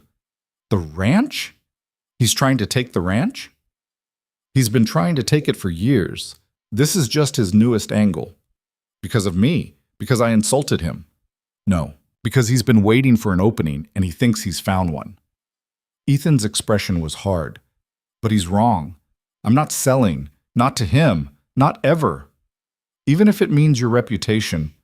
My reputation is my problem, not yours. You're not responsible for other people's ugliness. But she felt responsible. Felt like she'd brought this poison into his life. Felt like she was the problem that needed solving. That night, alone in her room, Clara read the offer James Carver had sent. The pay was better. The cottage sounded nice. The position was respectable. And it would mean leaving Ethan, leaving the ranch, leaving the only place that had ever felt like home. She thought about the kiss in the kitchen, about Ethan's hands on her face, about the way he looked at her like she was someone worth seeing. Thought about losing all of that because of lies and gossip and fear. Clara put the offer in her drawer under her mother's ring, didn't know what she was going to do. Didn't know if staying was brave or stupid, only knew that her heart was breaking either way. Clara spent 3 days avoiding Ethan. Not obviously, she still cooked his meals, still had coffee ready when he came in before dawn. But she didn't linger. Didn't let conversation stretch past necessity. Kept her eyes down and her heart locked tight. It was easier than facing what she was considering, easier than admitting she was thinking about running. On the fourth day, Ethan cornered her in the pantry. "What's going on?" he asked, blocking the doorway. "Nothing. I'm working." "You've been working for 3 days without looking at me once. That's not nothing." Clara kept her back to him, pretending to count flour sacks. "I'm just busy." "Clara." His voice was quiet. "Hurt. Talk to me." She couldn't. If she talked to him, if she looked at him, she'd break. She'd tell him about the offer sitting in her drawer, about the fear eating her alive, about how she didn't know if she was strong enough to weather what was coming. "I need to get dinner started," she said instead. Ethan was silent for a long moment. Then he stepped aside, let her pass. Clara felt his eyes on her back all the way to the kitchen, felt the weight of everything unsaid pressing down until she could barely breathe. That night, she packed her bag. Not much, just what she'd brought. 2 shirts, 1 skirt, her mother's ring. The same belongings that had fit in a canvas bag when she'd arrived. Evidence of how little had really changed, despite everything. She was folding the second shirt when Martha appeared in her doorway. "Going somewhere?" Martha's voice was flat. Clara didn't answer. "Let me guess, James Carver's offer. You're going to take it. It's a good position, better pay, my own cottage. And it gets you away from Ethan before the gossip destroys both of you." Clara's hand stilled. "It's the smart thing to do." "Smart." Martha came into the room, sat on the bed. "Running away when things get hard, that's what you call smart?" "I'm not running away. I'm being practical. If I stay, people will keep talking. They'll keep assuming the worst. Eventually, it'll hurt Ethan's business, his standing. He might even lose the ranch because James Carver won't stop until he wins." "So you're sacrificing yourself to save him?" "I'm making a choice that protects us both." "You're making a choice based on fear." Martha's voice was sharp. "Fear that you're not worth fighting for. Fear that you don't deserve to be happy. Fear that if you stay, everyone will see what you already believe about yourself. That you're nothing." The words hit like fists. Clara sat down hard on the bed. "I don't think I'm nothing." "Don't you? Then why are you running the moment things get difficult? Why are you letting James Carver dictate your life? Why are you making decisions based on what other people think instead of what you want?" "Because what I want doesn't matter." The words came out loud, raw. "It's never mattered. I wanted a mother who didn't die. I wanted a father who didn't drink himself to death. I wanted a home where I was wanted instead of tolerated. I wanted to be seen as something other than a burden, and none of it mattered because wanting doesn't change anything." Martha's expression softened. "It does when you're brave enough to fight for it." "I'm not brave. I walked into that storm because I was too stupid to be scared. I nursed those men because I didn't know any better. I stood up to James Carver because I was angry, not brave. Everything people think is courage is just me being too damaged to know when to quit." "Or maybe," Martha said quietly, "it's you being stronger than you think, braver than you believe, worth more than you've allowed yourself to accept." Clara looked at her bag, at the evidence of her life fitting into something you could carry with one hand, at how little she'd let herself accumulate, even after months of safety. "What if I stay and it all falls apart anyway?" she whispered. "Then it falls apart, and you rebuild, same as you've always done." Martha stood. "But Clara, listen to me. If you leave now, you'll spend the rest of your life wondering what would have happened if you'd been brave enough to stay. You'll work in James Carver's house and be respectable and safe and completely miserable. Because you'll know you gave up the one place that felt like home, the one man who looks at you like you're everything." "Ethan doesn't." "Ethan is in love with you. Any fool can see it. And you're in love with him, even if you're too terrified to admit it." Martha headed for the door, then turned back. "Your mother died giving you life. Don't waste that by living in fear." After Martha left, Clara sat in the dark and let herself think about it. Really think about it. Not running through worst-case scenarios or catastrophizing, just sitting with the simple question, what did she want? She wanted to stay, wanted to wake up in this room every morning, wanted to cook for men who appreciated her work, wanted to sit in the kitchen with Ethan drinking coffee while the sun came up, wanted to be part of something bigger than survival. Wanted Ethan. wanted his hands on her face, his lips on hers, his quiet strength and rare smiles and the way he looked at her like she mattered, wanted to be brave enough to believe she deserved all of it. The question was whether she could do it, whether she could stand in front of the gossip and judgment and fear and say, I belong here. I'm worth this. You can't make me leave. Clara pulled her mother's ring from the drawer. Put it on. Felt the weight of it, the promise it represented. Her mother had died for her. The least she could do was live for herself. She unpacked her bag, piece by piece, putting her life back where it belonged. The next morning, Clara made breakfast like always: coffee, biscuits, bacon, eggs. When Ethan came in, she poured his coffee and sat across from him. I'm not leaving, she said. Ethan looked up, surprise crossing his face. What? James Carver offered me a position, better pay, my own cottage. I was thinking about taking it, but I'm not. I'm staying here. Clara, let me finish. She wrapped her hands around her own coffee cup.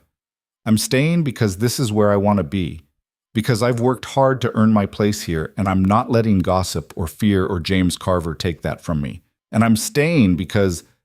She took a breath. Because I care about you, more than is probably smart. And I want to see where this goes, even if it's messy and complicated and people talk. Ethan was very still. You're sure? No, I'm terrified, but I'm staying anyway. He reached across the table, took her hand in his. Then we figure it out together. Whatever comes, we handle it together. People are going to keep talking. Let them. James Carver is going to keep pushing. He can push all he wants. I'm not going anywhere. Neither are you. Ethan's grip tightened. Clara, I meant what I said before. You matter to me, more than the ranch, more than my reputation, more than anything. If choosing you costs me everything else, I'll pay it gladly. You shouldn't have to choose. I already did. The moment you walked into that storm, I knew. The moment you worked yourself unconscious saving my men, I knew. You're it for me. There's no one else I want.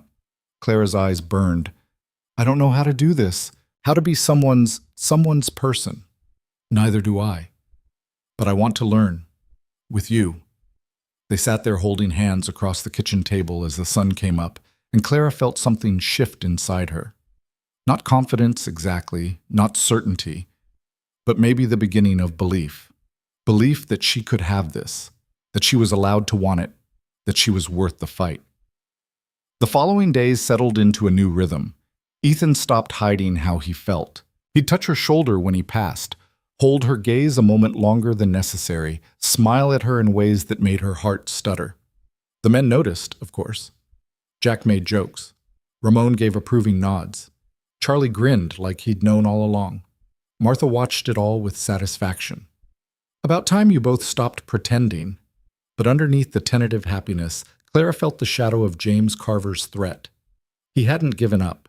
Men like him never did. She waited for the next move, knowing it would come. It came 2 weeks later. The town council called a meeting. Ethan came back from checking the mail, looking grim, holding an official-looking letter. James is making a formal complaint, he said, sitting heavily at the kitchen table. Says I'm running an improper household, that having an unmarried woman living under my roof is immoral and sets a bad example for the community. Clara felt her stomach drop. Can he do that? He can try. Council will hear both sides, make a ruling. Could be nothing. Could be... He didn't finish. Could be I have to leave, Clara said quietly. Could be a lot of things, but we're not making assumptions. Ethan folded the notice. I'm going to the meeting. You're coming with me. That's not a good idea. It's the only idea. If we're going to fight this, we fight it openly, together. Show them we have nothing to hide. Martha had been listening from the doorway. He's right. Running makes you look guilty. Standing up makes you look innocent. Even if I'm not innocent? Clara asked. We kissed, Ethan. We have feelings for each other. James isn't completely wrong. James is wrong about everything that matters, Ethan said firmly. Feelings aren't a crime. Caring about someone isn't immoral. What he's implying, that I've taken advantage of you, that you've sold yourself for security. That's the lie we're fighting. But what if they believe him? What if the council sides with him? Then we deal with it. But we deal with it together. Ethan's eyes were fierce. I'm not letting you face this alone. I'm not letting him win. Clara wanted to believe that would be enough. But she'd seen how power worked in small towns, seen how men like James Carver shaped reality to suit themselves. She was nobody. He was everything. In that equation, she always lost. The meeting was set for the following Saturday. Clara spent the week in a state of controlled panic. She cooked to keep her hands busy, baked to keep her mind occupied. Bread, pies, biscuits, enough to feed an army. The men ate it all without complaint, sensing her distress but not knowing how to help. Ramon found her in the kitchen late one evening, kneading dough with more force than necessary. "You're going to beat that dough to death," he observed. Clara didn't stop. "It's therapeutic." "So is talking." Ramon pulled out a chair, sat. "What's really bothering you, beyond the obvious?" Clara's hands slowed. "I'm going to lose. We're going to lose. James has money and power and connections. I have nothing. You have the truth. The truth doesn't matter when people want to believe the lie." Clara shaped the dough into a ball, set it aside to rise. "He's going to paint me as some kind of opportunist, someone who used my looks and helplessness to trap a wealthy man. And people will believe it because it's easier than believing someone like me could earn something honestly." "Is that what you think? That you haven't earned your place here?" "I think I've been fighting to earn my place my whole life, and I'm tired of it. Tired of proving myself. Tired of justifying my existence." Clara wiped her hands on her apron. "Maybe James is right. Maybe I should just take his offer and disappear. Make everyone's life easier." Ramon was quiet for a long moment. When he spoke, his voice was gentle. "My wife, she used to say that the world will try to make you small if you let it. That the only way to survive is to take up space and refuse to apologize for it. That's easy to say when you're not the one being judged." She was judged every day for being Mexican in a white town, for marrying a ranch hand instead of someone suitable, for having opinions when women were supposed to be quiet. Ramon's eyes were sad. But she never made herself small, not once. And when she died, the whole town mourned her because they finally saw what I'd seen all along, that she was extraordinary. I'm not extraordinary. You walked into a blizzard to save a child. You nursed 20 men through influenza. You stood up to James Carver when everyone else was afraid to. Ramon leaned forward. "Clara, you're one of the bravest people I know. Don't let fear convince you otherwise." Clara felt tears burning. "What if bravery isn't enough? Then at least you'll know you tried, that you didn't let them make you small." That night, Clara couldn't sleep. She paced her room, watching moonlight track across the floor. Thought about the meeting, about facing the council, the town, all those judging eyes. About James Carver's smug certainty that he would win. About Ethan, who believed in her even when she didn't believe in herself. Around 2 a.m, she gave up on sleep, went to the kitchen and started coffee. Found Ethan already there, sitting in the dark. "Couldn't sleep either?" she asked. "Too much thinking." He watched her pour coffee for them both. "Come sit." Clara sat across from him. They drank in silence for a while, the house quiet around them. "I'm sorry," Ethan said finally. "For what?" "For putting you in this position. For not being more careful about appearances. For not realizing that caring about you would make you a target." "You didn't do anything wrong. Neither did you.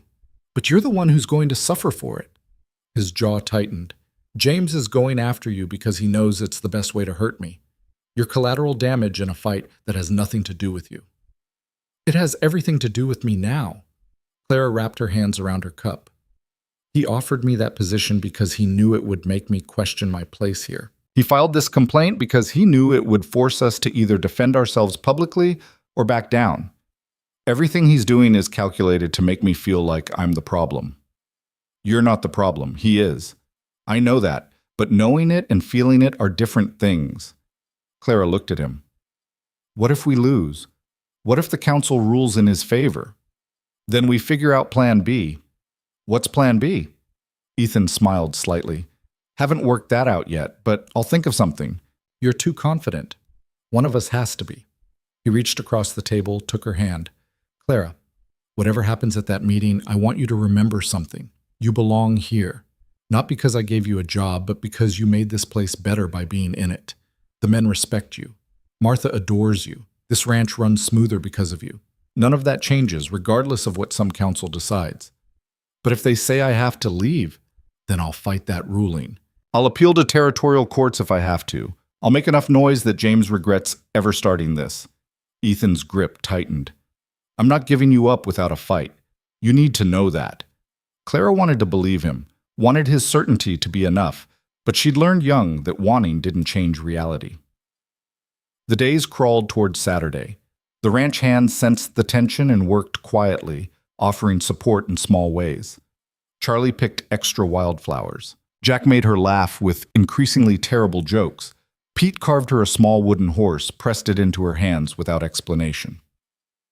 Thomas pulled her aside on Friday.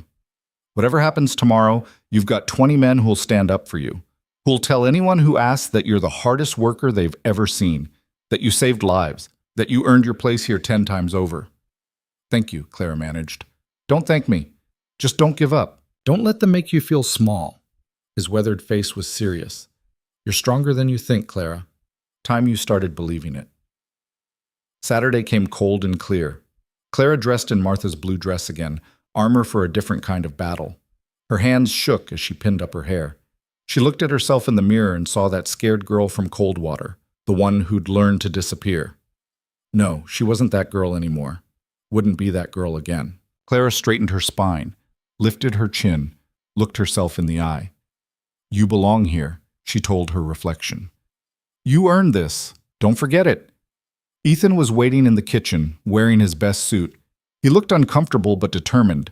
When he saw her, something shifted in his expression. You look beautiful, he said quietly. I look terrified. You look strong, he offered his arm. Ready? No, but let's go anyway. They rode into Coldwater together, Martha and several of the ranch hands following in the wagon behind. The closer they got to town, the tighter Clara's stomach became. By the time they reached the church hall, she felt like she might be sick. The room was packed. Seemed like half the town had shown up to watch the spectacle. Clara saw familiar faces everywhere. Samuel Wright from the general store, watching with open curiosity. Margaret Sutton with her daughter, both looking fascinated. The Hendersons, her old guardians, whispering to each other with barely concealed glee. And James Carver, sitting in the front row like royalty, his expression supremely confident. The council consisted of 5 men, local business owners and landholders. Clara recognized them all. Robert Thornton, who ran the lumber mill, William Hayes from the feed store, Daniel Morrison, who owned half the commercial buildings in town, Frank Sullivan, the hotel proprietor, and George Miller, the blacksmith. Men of substance. Men who mattered, men who would decide her fate. Thornton called the meeting to order, his gavel cracking against the wooden table. The room quieted. We're here to address a complaint filed by James Carver regarding the household of Ethan Cross, Thornton said formally. This is a serious matter touching on community standards and moral conduct. We'll hear from both parties and render a decision. Mr. Carver, you have the floor. James stood, smoothing his expensive jacket. He looked around the room, making sure everyone was watching before he spoke. Thank you, Robert. Gentlemen of the council, neighbors, friends, I come before you today not with accusations, but with concerns.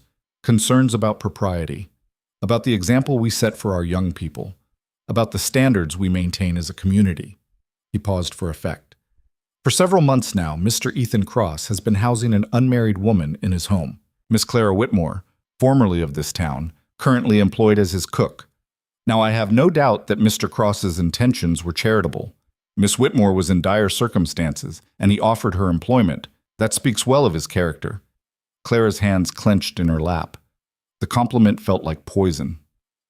However, James continued, his voice taking on a regretful tone, we must consider how this arrangement appears to the outside world. A young, unmarried woman living alone with a bachelor rancher, regardless of her employment status, creates an impression of impropriety. It raises questions about her virtue and his judgment. And in a community that values respectability, such questions cannot be ignored.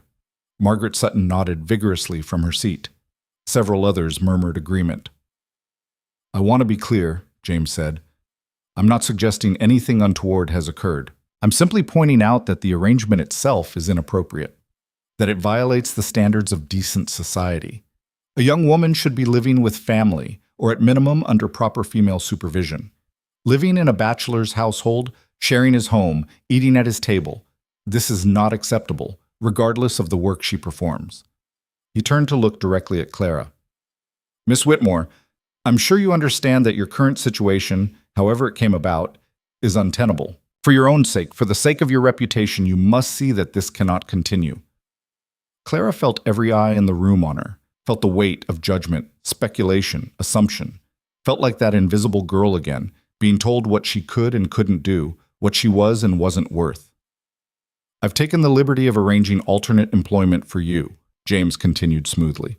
A respectable position in town with proper housing and supervision, better compensation than your current arrangement, a chance to rebuild your reputation and your life. All you need to do is accept it. He made it sound so reasonable, so kind, like he was saving her. The council must rule that this inappropriate living arrangement must end, James concluded. Either Miss Whitmore finds alternate housing or she leaves the territory entirely. For the good of the community. For her own good. He sat down to scattered applause. Clara's heart was hammering. Thornton looked to Ethan. Mr. Cross, your response? Ethan stood. Clara could see the tension in his shoulders, the carefully controlled anger in his face. James makes it sound like he's concerned about Clara's welfare, Ethan said, his voice cutting. He's not. He's concerned about control, about punishing me for refusing to sell him my ranch, about destroying someone who had the audacity to stand up to him. That's a serious accusation, Thornton said. It's the truth. James has been trying to buy the Triple Cross for 5 years. I've refused every offer. So now he's attacking the people I care about, trying to force my hand. Ethan's eyes swept the room. Clara Whitmore is my cook. She has her own room, her own space. Martha Reed, my housekeeper, lives in the same house and serves as chaperone. The arrangement is no different than any large household might have. Servants and employees living on the property. The difference, James interjected smoothly, is that those households typically have a wife in residence, a female head of household. You have neither. I have Martha. Martha is an employee, not family. She cannot be considered adequate supervision for a young, vulnerable woman. Clara doesn't need supervision, Ethan shot back. She's a grown woman with her own agency. She's not a child to be managed. Nevertheless, the appearance, James started. The appearance, Ethan interrupted, is that a woman who was nearly starving found honest work and has thrived in it. The appearance is that she's worked harder than most men I know. The appearance is that she walked into a blizzard to save a child when everyone else said it was impossible. The appearance is that she nursed 20 men through influenza and saved lives. He paused, letting the words sink in. If this council decides that a woman who's proven herself that thoroughly, who's earned respect through work and courage and sacrifice, can't live where she works because of gossip, then this council has its priorities backwards. Murmurs rippled through the crowd, some agreeing, some objecting. Thornton held up a hand for silence. Mr. Cross, no one questions Miss Whitmore's work ethic or character, but we must consider community standards. The appearance of impropriety is only a problem if you assume the worst about people, Ethan said flatly, which says more about you than about us. Mr. Cross, Thornton's voice carried a warning. No, let me finish. Clara came to my ranch with nothing. No family, no prospects, no safety net. I offered her a job because I needed a cook and she needed work. That's it. That's the whole story. She's performed that job with skill and dedication. She's become a valued member of my household. The only thing that's changed is that somewhere along the way, I developed feelings for her. The room went dead silent. Yes, Ethan said, looking around at the shocked faces. Feelings. I care about her. I admire her. I respect her. And yes, I'm attracted to her. But we've conducted ourselves appropriately. We've been careful about propriety, about boundaries. Nothing inappropriate has occurred. But the potential for impropriety, James started, exists in every situation where unmarried people work together. Ethan cut him off. Should we ban women from all employment unless they're married? Should we prohibit men and women from working in proximity? Where does this logic end? Thornton looked uncomfortable. The situation is complicated, Mr. Cross. You must see that. What I see is a good woman being punished for daring to survive, for finding a way out of poverty that doesn't involve marriage or charity, for taking control of her own life. Ethan's voice was hard. If this council decides that's worthy of censure, then this isn't a community I want to be part of. You're speaking rashly, Morrison said. Perhaps if everyone calmed down. I'm perfectly calm. I'm also perfectly clear. Clara Whitmore has done nothing wrong. She's earned her position through hard work. She deserves respect, not judgment. Ethan looked directly at James. The only person who should be ashamed here is the man using his power to bully someone who threatened his pride. James's face went dark. How dare you? How dare I what? Tell the truth? Everyone in this room knows you offered Clara a job to get her away from my ranch.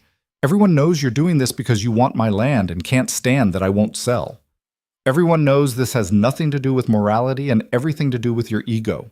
That's enough, Thornton said sharply. This meeting will remain civil. Then tell James to withdraw his complaint. I will not, James said coldly. This is about more than personal disputes. It's about maintaining standards, about protecting vulnerable women from situations that could compromise them. Clara doesn't need your protection, Ethan said. She needs to be left alone to live her life. Thornton looked between them, clearly at a loss. Perhaps we should hear from Miss Whitmore herself. Miss Whitmore, do you have anything to say? Clara stood on shaking legs. Every eye in the room turned to her. She could feel their speculation, their judgment, their assumptions about who she was and what she'd done. For a moment she couldn't speak. Her throat was too tight, her heart too loud. Then she looked at Ethan, saw the belief in his eyes, the certainty that she could do this, and she found her voice. I came to the Triple Cross with nothing, she said quietly. No family, no money, no prospects. I was living in a shack so cold I could see my breath inside. I was eating once a day when I could afford it. I was slowly dying, and everyone in this town watched it happen. She paused, looked around the room, saw faces she recognized, people who'd walked past her, ignored her, dismissed her. Mr. Cross offered me work, fair wages for fair work. I accepted because the alternative was starving. I worked hard. I learned the job. I proved myself. Her voice was getting stronger. I've never been asked to do anything improper. I've never been treated as anything other than an employee. The living arrangement is practical. The kitchen is in the main house. My work starts before dawn. It makes sense for me to live where I work. But surely you can see how it appears, Margaret Sutton called out. A young woman, alone with a man. I'm not alone with a man. Martha lives in the same house. The ranch hands are 50 yards away. I'm surrounded by people. Clara's hands were clenched at her sides. What you're really saying is that you don't trust me to be around men without doing something shameful. That you assume the worst about me because I'm poor and alone and female. Now see here, Margaret started. No, you see here, Clara's voice cut across the room. You want to know what's shameful? What's shameful is that I nearly starved in this town while people debated whether I was worth helping. What's shameful is that no one offered me work until I was desperate enough to take anything. What's shameful is that the moment I found a way to survive with dignity, you all decided I must have done something wrong to get it. The room was silent now, everyone staring. Mr. Carver says he's offering me a better position out of concern for my welfare, Clara continued. That's a lie. He's offering it because I insulted him, because I told him to leave when he implied I was selling myself for security, because I stood up to him, and men like him can't tolerate that. Miss Whitmore, Thornton said, please moderate your tone. Why? So I don't offend anyone? So I stay quiet and polite while you decide my fate? Clara's voice was rising. I've been quiet and polite my whole life. It got me nowhere, so I'm done with that. She turned to face the council directly. You want to know if anything inappropriate has happened between me and Mr. Cross? Fine, I'll tell you. He's been nothing but respectful, nothing but fair. He's paid me what I earned, given me space to work, trusted me to do my job. The only thing he's guilty of is seeing me as a person instead of a problem. But you can't deny, James said, standing, that you and Mr. Cross have developed feelings for each other, that your relationship has gone beyond professional. Clara's heart hammered. This was it, the moment to lie or tell the truth, the moment that would define everything. She chose truth. No, she said clearly, I can't deny that. The room exploded. Gasps, exclamations, people talking over each other. Thornton's gavel pounded for order. "We care about each other," Clara said over the noise. "We haven't acted on it beyond—" She stopped, started again. "We've conducted ourselves appropriately, but yes, there are feelings. That doesn't make our living arrangement immoral. It makes it complicated. It makes it scandalous," someone shouted from the back. Clara turned to face the voice. "Why? Because I'm poor and he's not? Because I'm an orphan and he's a landowner? Or because you've decided that someone like me couldn't possibly earn someone like him honestly?" "It's about propriety," Margaret started. "Propriety?" Clara laughed bitterly. "Let me tell you about propriety. Propriety is what you call morality when you're using it to control people you think are beneath you. Propriety is the excuse for keeping people in their place, for making sure the poor stay poor and the powerless stay powerless." She was shaking now, with anger or fear or both. "You want to judge me? Fine. Judge me for walking into that storm when everyone said it was suicide. Judge me for staying up 3 days straight to save lives during the influenza. Judge me for working myself unconscious because I cared about the people depending on me. Judge me for having feelings for a good man who treated me like a human being instead of garbage. But don't you dare judge me for surviving. Don't you dare punish me for refusing to disappear quietly like you wanted me to." The room was absolutely silent now. Clara could hear her own breathing, loud in the quiet. "I'm not ashamed of working for Ethan Cross," she said, her voice steady now. "I'm not ashamed of living at the Triple Cross. I'm not ashamed of earning my place there through hard work and dedication, and I'm not ashamed of caring about a man who saw value in me when no one else did. If that makes me improper in your eyes, then your eyes are the problem, not me." She sat down abruptly, her legs giving out. Ethan's hand found hers under the table, squeezed tight. For a long moment, no one spoke. Then Ramon stood. "Everything she said is true," he said quietly. "I've worked for Mr. Cross for 15 years. I've never seen him treat anyone improperly, male or female. Clara Whitmore earned her place at that ranch through work, not through anything shameful. She saved my life during that influenza. Sat with me for 2 days when I was too sick to know my own name. That's the woman you're trying to run out of town." Thomas stood next. "She saved all our lives. Worked herself sick taking care of us. Never complained, never asked for recognition. Just did what needed doing." One by one, the ranch hands stood. Charlie, his young face serious. Jack, for once not joking. Pete, quiet but solid. All of them, a wall of testimony. "This is hardly unbiased," James said, his voice tight with anger. "These are her employer's men. Of course they'll defend her." "These are men who know her character," Ethan said. "Men who've worked alongside her, lived in the same household, watched her conduct herself with nothing but integrity and hard work. Their testimony matters." "Does it?" James turned to the council. "Gentlemen, this is exactly what I warned about. Feelings have developed. Attachments have formed. The lines between professional and personal have been thoroughly blurred. This proves my point. The situation is inappropriate and must be ended." "What you call inappropriate," Ethan said, standing. "Most people call human. Yes, I care about Clara. Yes, feelings have developed. That doesn't make either of us immoral. It makes us people. People who are living in sin," Margaret Sutton said loudly. "We're not living in sin," Claire snapped. "We're living in the same house. There's a difference." "Not in the eyes of decent society." "Then decent society needs to examine its assumptions." Clara was on her feet again. "I'm so tired of being told what decent people think. Decent people watched me starve. Decent people turned away when I needed help. Decent people are sitting in this room right now, ready to destroy my life because I had the audacity to survive on my own terms. If that's decency, you can keep it." "Miss Whitmore," Thornton said, his voice strained. "Please." "No." Clara's voice rang out. "I'm done being quiet. Done being small. Done apologizing for existing. You want a rule that I can't live at the Triple Cross? Fine. Make that ruling. But know that you're doing it to punish a woman for working hard and daring to be happy. You're doing it because James Carver has money and power, and I have neither. You're doing it because it's easier to destroy one person than to stand up to a bully."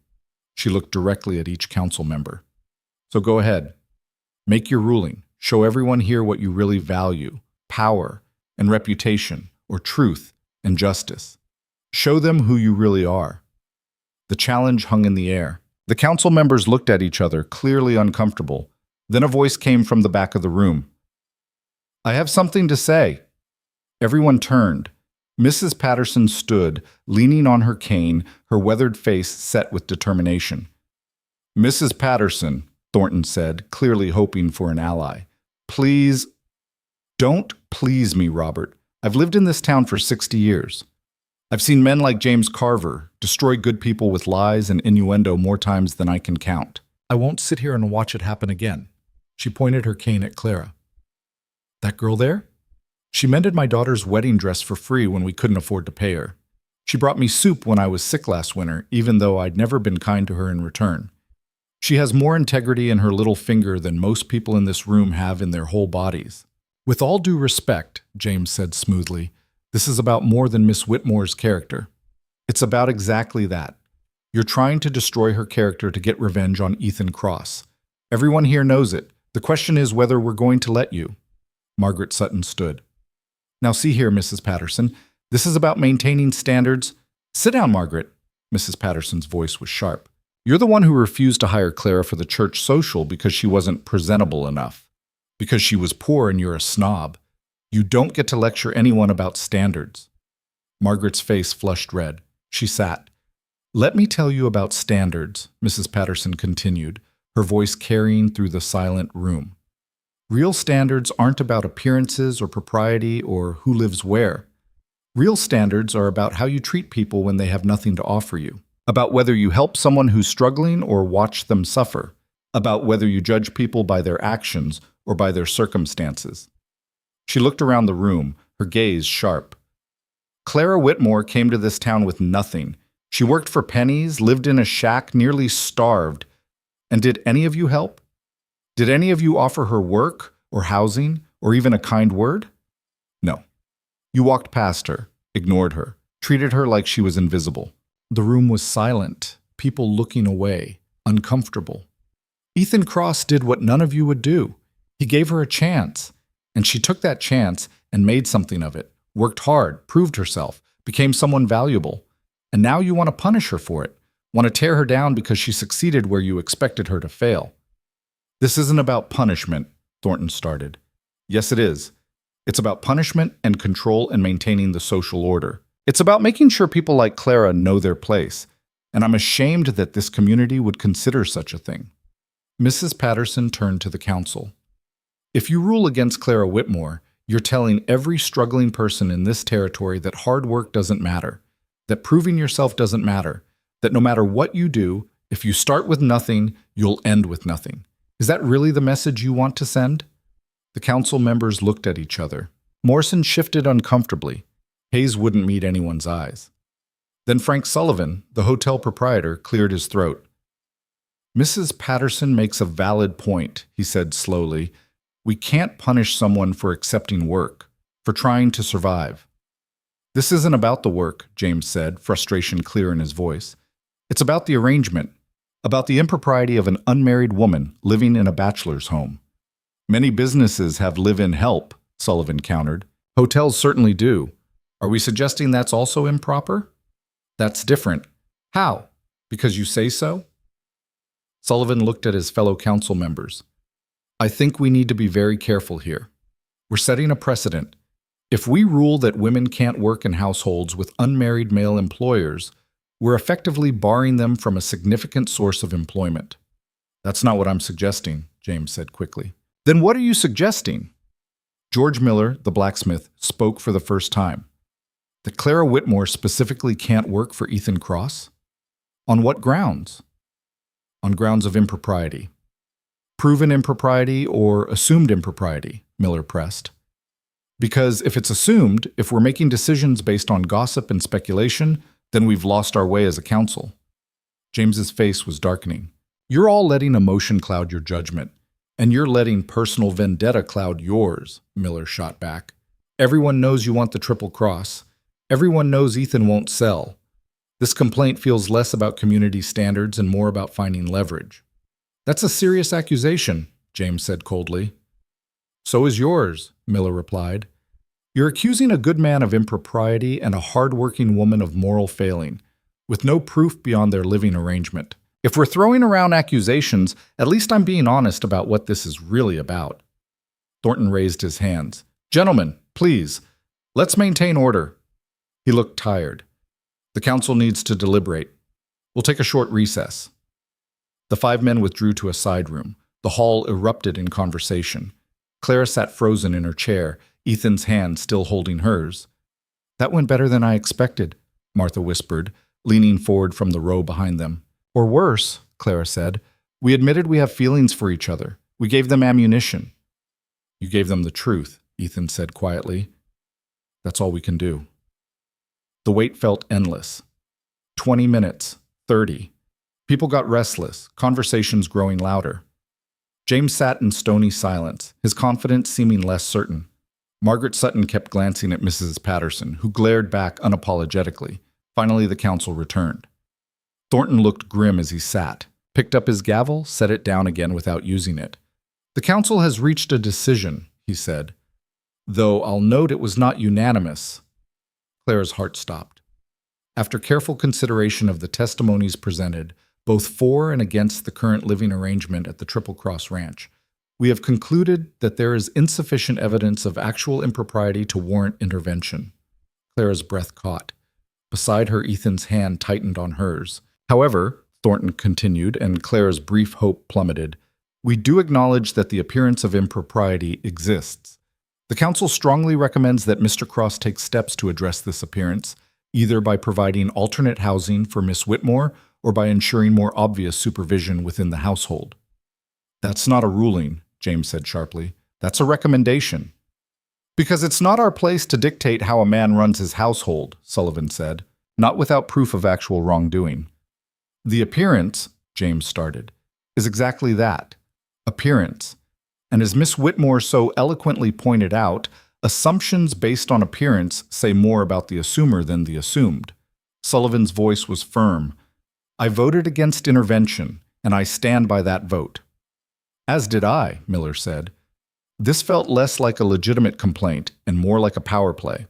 I won't be part of it. James stood abruptly. This is outrageous. The council is shirking its responsibility. The council is exercising appropriate restraint, Thornton said tiredly. Mr. Carver, your complaint has been heard and addressed. The ruling stands. Miss Whitmore may continue her employment at the Triple Cross Ranch under current arrangements. For a moment, James looked like he might argue further. Then he smiled, cold and calculated. Fine. But this isn't over. He looked directly at Clara. You think you've won? You've just made everything harder for yourself, for both of you. The talk won't stop. The judgment won't end. You'll spend the rest of your life fighting this, and eventually you'll lose, because people like you always lose. He walked out, the door slamming behind him. The room was silent. Then, slowly, people began to disperse, talking among themselves. Clara sat frozen, unable to process what had just happened. They'd won, sort of. The council hadn't ruled against them. She could stay. But James's words echoed. This isn't over. Come on, Ethan said gently, helping her to her feet. Let's go home. Home. The word settled something in Clara's chest. Yes, home. They walked out to scattered reactions, some people nodding approval, others looking disapproving, most just curious. Mrs. Patterson stopped Clara on the church steps. You did well in there, she said. Spoke your truth. That takes courage. Thank you, Clara managed, for standing up for me. Someone needed to. Mrs. Patterson's smile was tired. James Carver is a bully. Always has been. But bullies only win when good people stay silent. Remember that. The ride back to the ranch was quiet. The ranch hands rode ahead, giving them space. Martha sat with them in the wagon, but didn't speak, sensing they needed silence. Clara watched the landscape roll by, the town falling away, the ranch coming into view, the mountains standing eternal and unmoved by human drama. When they finally reached the ranch house, Ethan helped her down from the wagon. The men headed to the bunkhouse, Martha to her room. Clara and Ethan stood alone in the fading afternoon light. That was, Clara started. Terrifying, Ethan suggested. I was going to say clarifying. He raised an eyebrow. How so? I realized something in there when James said people like me always lose. Clara looked at him. He's wrong. I didn't lose. I'm still here. I'm still standing. I spoke my truth in front of everyone, and I'm still here. You're still here, Ethan agreed, and James is furious because he couldn't break me, couldn't make me run. Clara felt something loosening in her chest. I won, Ethan. Maybe not completely, maybe not perfectly, but I won. Ethan pulled her close. You did. You were incredible. Clara rested her head on his chest, listening to his heartbeat, felt the solid strength of him, the certainty. What happens now? She asked. Now we figure out how to move forward. Ethan's arms tightened around her. The council recommended addressing the appearance of impropriety. We should probably consider that. Like what? I could move to the bunkhouse with the men? Clara's laugh was slightly hysterical. There's a cottage on the far end of the property. Used to house the former foreman before Thomas. It needs work, but it's sound. Ethan pulled back to look at her. You could live there, have your own space. It would address the appearance issue. Clara's stomach sank. You want me to move out? I want us to do whatever makes you most comfortable, whatever protects you best from gossip and judgment. What if I don't want to move out? What if I want to stay in the main house where I can do my job properly? Then you stay. But Clara, you heard James. He's not done. He's going to keep pushing, keep spreading rumors. At some point, we need to decide how much we're willing to fight. Clara stepped back, wrapping her arms around herself. Are you saying I should take the cottage, move away from the main house? I'm saying we have options. We can maintain the current arrangement and keep fighting, or we can compromise, address the appearance concerns, make it harder for James to attack us. By making me less convenient to you. By protecting your reputation. My reputation, Clara laughed bitterly. My reputation is that I'm an orphan who nearly starved. Moving to a cottage isn't going to change that. It might stop people from assuming the worst. People will assume the worst regardless. They'll just find new things to assume. Clara felt anger building. That's what this is about, Ethan. No matter what I do, where I live, how I act, people will find reasons to judge me, so why should I make my life harder trying to please them? I'm not asking you to please them. I'm asking you to protect yourself. By hiding? By moving away so people don't see us together too much? By acting like we have something to be ashamed of? We don't have anything to be ashamed of. Then why are we talking about this? Clara's voice was rising. Why are we even considering changing things because of what James Carver might do or say? Ethan ran a hand through his hair, frustrated. Because I don't want you to suffer because of me. Because every time someone talks about you, every time someone makes assumptions, it hurts you. And I hate that. So you want to fix it by sending me away. I want to fix it by giving you options, by letting you choose what's best for you. What's best for me is staying in the main house where I can do my job without walking a quarter mile in the dark every morning. What's best for me is not letting James Carver dictate how I live my life. Clara's hands were clenched. But if you want me to move out, if having me in your house is too complicated, just say so. That's not what I'm saying. Then what are you saying? Ethan was quiet for a long moment. When he spoke, his voice was careful. I'm saying that I care about you more than I care about convenience, that I'm willing to make things harder for myself if it makes things easier for you. That's all. Clara felt some of her anger deflate. I'm sorry, I'm tired of fighting. Tired of defending my right to exist. I thought after today, after the council ruled, it would be over. But it's not over. It's never going to be over. Not while we're unmarried, Ethan said quietly. The words hung between them. What? Clara whispered. Ethan took a breath. The only way to truly end this, the gossip, the judgment, the questions, is to make our relationship legitimate in the eyes of society. To marry. Clara's heart was pounding. I'm not proposing. Not like this, not after the day you've had. But I'm saying it's an option, one we should consider. Marriage. Clara felt dizzy. You want to marry me. I want a lot of things. I want you to be happy. I want you to feel safe. I want us to build a life together without constantly defending it. Ethan's eyes were serious. Marriage would accomplish that. It would make James's complaints moot. It would stop the gossip. It would give you legal protection, social standing. It would be practical, Clara finished. That's what you're saying. Marriage would be practical. I'm saying it would solve problems. But is that why you'd marry me? To solve problems? Ethan looked at her for a long moment. No. I'd marry you because I love you, because I want to wake up next to you for the rest of my life, because you make me better. The practical benefits are just bonuses. Clara's breath caught. You love me. I love you. I thought that was obvious. You never said it. I'm saying it now. He stepped closer. I love you, Clara Whitmore. I've probably loved you since you walked into that storm. I definitely loved you when you told James Carver to get out of my kitchen. I completely loved you when you stood up in that meeting today and refused to be small. Clara felt tears burning. I love you too.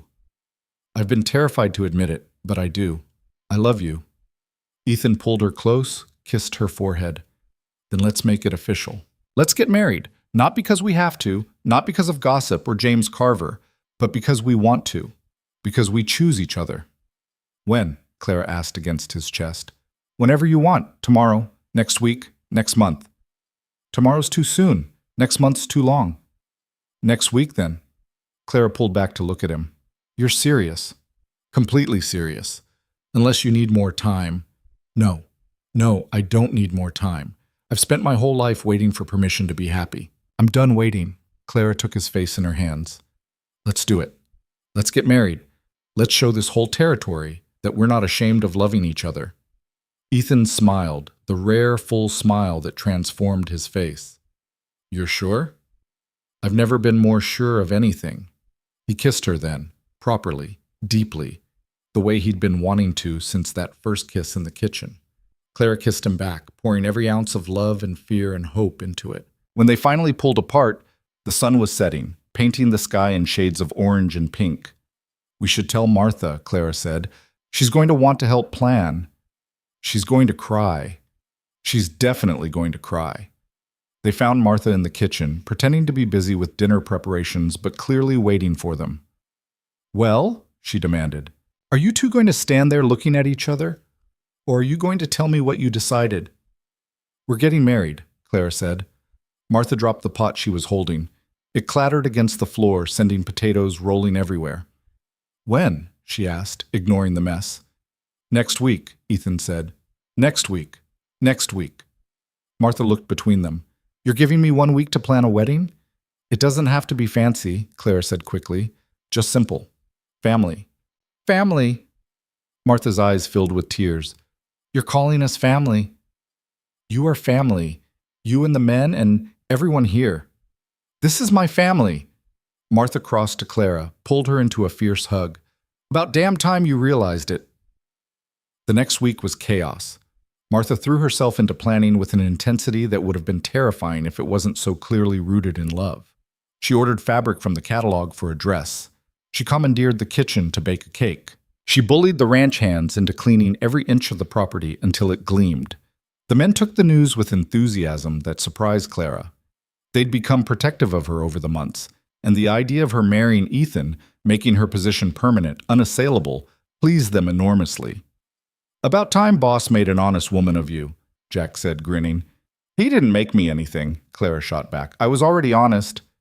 You know what I mean. Ramon pulled her aside one evening. Your wife would have liked her, Clara said without thinking, then froze. I'm sorry.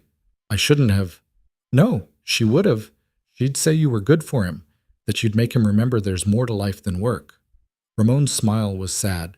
She'd be happy for you. I'm happy for you. Thank you. That means a lot. One piece of advice, though. What's that? Don't lose yourself in being his wife. You're Clara first, wife second. Remember that. Clara hugged him, grateful beyond words. The dress Martha made was simple but beautiful. Cream-colored cotton with lace at the collar and cuffs. Clara tried it on 3 days before the wedding and stared at herself in the mirror. You look like a bride, Martha said softly. I look like me in a nice dress. Same thing. Clara touched the fabric. I never thought I'd wear a wedding dress. Never thought anyone would want to marry me. Well, someone does. Someone who sees exactly who you are and loves you for it. Martha adjusted the hem. You deserve this, Clara. You deserve to be happy. I'm starting to believe that. Good. It's about time. The day before the wedding, Clara found herself alone in the kitchen, making bread because her hands needed something to do. She was elbow deep in dough when someone knocked on the door. It was Mrs. Patterson, holding a wrapped package. I brought you a wedding gift, she said. May I come in? Of course. Clara wiped her hands on her apron. Please, sit. Mrs. Patterson sat heavily, setting the package on the table. Open it. Clara unwrapped it carefully. Inside was a beautiful quilt, clearly handmade, the stitching perfect. It was my daughter's, Mrs. Patterson said. Her wedding quilt. She died 5 years ago, no children. I'd like you to have it. Clara's throat tightened. I can't accept this. You can and you will. You reminded me of her, you know. The way you stood up in that meeting, the way you refused to be small. She was like that too, strong, stubborn, determined to live life on her own terms. Thank you, Clara managed. Thank you. You're going to have a good life, Clara. You've earned it. Don't let anyone convince you otherwise. After Mrs. Patterson left, Clara sat with the quilt in her lap and let herself cry. Not from sadness, but from the overwhelming realization that she had a community now. People who cared about her, people who wanted her to succeed. She wasn't alone anymore. The wedding happened on a Saturday afternoon, under a sky so blue it hurt to look at. They held it at the ranch, outside, with the mountains as witnesses. The preacher from Coldwater performed the ceremony, looking slightly uncomfortable but professional. The whole town came, some out of curiosity, some out of genuine good wishes. Even Margaret Sutton showed up, though she looked sour about it. James Carver didn't come. His absence felt like a blessing. Clara wore Martha's dress and carried wildflowers Charlie had picked that morning. She walked herself down the makeshift aisle between rows of chairs, no one to give her away because she belonged to herself. Ethan waited at the front, wearing his best suit, looking at her like she was everything. The ceremony was simple: vows, rings, promises. Clara's hands shook when Ethan slipped the wedding band onto her finger. You're stuck with me now, he whispered, echoing words from a previous conversation. Good, she whispered back. When the preacher pronounced them married, Ethan kissed her in front of everyone. The crowd cheered. Clara felt like she was flying. The celebration lasted well into the night. Food appeared from everywhere. People had brought dishes, baked goods, their best offerings. There was music from a fiddle and a guitar, dancing, laughter, joy. Clara danced with Ethan, with all the ranch hands, with Mrs. Patterson, who told her stories about her daughter. She ate cake until she was full. She laughed until her face hurt. Late in the evening, she found herself on the porch, taking a moment to breathe. Martha joined her, 2 glasses of wine in hand. Here, Martha said, offering one. To new beginnings. Clara took the glass. To family. They clinked glasses, drank. You know, Martha said after a moment, when you first arrived here, I didn't think you'd last a week. You looked like a strong wind would knock you over. I felt like it. But you stayed. You worked. You proved every doubt wrong, including mine. Martha's smile was warm. I'm proud of you, Clara. Proud of who you've become. I couldn't have done it without you. Yes, you could have, but I'm glad you didn't have to. They stood in comfortable silence, watching the party continue inside. What happens now? Clara asked. Now you live. You build a life with that man in there. You keep cooking amazing food and making us all fat. You let yourself be happy. Martha looked at her. You've spent so long fighting to survive. Maybe it's time to learn how to thrive. Clara thought about that, about the difference between surviving and thriving, about how she'd been in survival mode so long she didn't know what thriving looked like. Maybe it looked like this, like a ranch full of people who cared about her, like a husband who loved her, like a future that was uncertain but hopeful, like home. Ethan found her on the porch, offered his hand. Come back inside, they're asking for us. Clara took his hand, let him pull her back into the warmth and noise and celebration. Let herself be swept up in it, be part of it, belong to it, The party continued until well past midnight. Eventually, guests started leaving, calling out congratulations and well wishes. The ranch hands drifted to the bunkhouse, tired and happy. Martha shooed the last stragglers out and went to her room. And finally, Clara and Ethan were alone. They stood in the quiet kitchen, surrounded by the remnants of celebration. Dirty dishes, empty platters, evidence of joy. "Should we clean up?" Clara asked. "Tomorrow." Ethan took her hand. "Come on." He led her upstairs to his room. Their room now. Clara felt nervous suddenly, shy in a way she hadn't been all day. "We don't have to," Ethan started. "I want to." Clara turned to face him. "I'm just nervous. Neither have I. Not like this. Not with someone I love." They helped each other undress, fingers fumbling with buttons and laces. When they finally stood in front of each other, bare and vulnerable, Clara felt tears burning again. "What's wrong?" Ethan asked, concerned. "Nothing. Everything. I'm so happy. I didn't know I could be this happy." He pulled her close, skin against skin, hearts beating together. "Get used to it. This is just the beginning." They made love slowly, carefully, learning each other. It was awkward at times, fumbling and uncertain, but it was also beautiful and right and perfect in its imperfection. Afterward, Clara lay in Ethan's arms, her head on his chest, listening to his heartbeat. "I love you," she said. "I love you too." Clara closed her eyes, felt sleep pulling at her, felt safe, felt loved, felt home, and for the first time in her life, she let herself rest completely, let herself trust that tomorrow would still be there, that this wasn't a dream that would evaporate, that she deserved this, all of it. Months passed, summer turned to fall, fall to winter again. Clara settled into her new role, not just cook, but wife, partner, co-manager of the ranch. She learned the business side, understood the decisions that went into keeping the operation running. She had opinions. Ethan listened to them. James Carver tried a few more times to cause trouble, but without the scandal to fuel him, he had no leverage. Eventually he gave up, moved on to easier targets. The talk died down. People got used to seeing Clara and Ethan together, got bored with the story. Clara became known not as the orphan girl, but as Ethan Cross's wife, the woman who could cook better than anyone in 3 counties, the woman who'd saved the Hutchinson boy, the woman who'd stood up to James Carver and won. She became someone who mattered. 2 years after the wedding, Clara stood in the kitchen with a baby, her son, William, strapped to her chest while she kneaded bread dough. Martha sat at the table mending. Outside, Ethan and the men were bringing in the last of the hay before winter. "You look tired," Martha observed. "William didn't sleep last night. Again." "He'll grow out of it." "When? When he's 20? Martha laughed. "Sooner than that, probably." Clara looked at her son, at his tiny, perfect face, felt the overwhelming love and terror of motherhood. She was responsible for this small human, for keeping him safe, raising him right, giving him a better life than she'd had.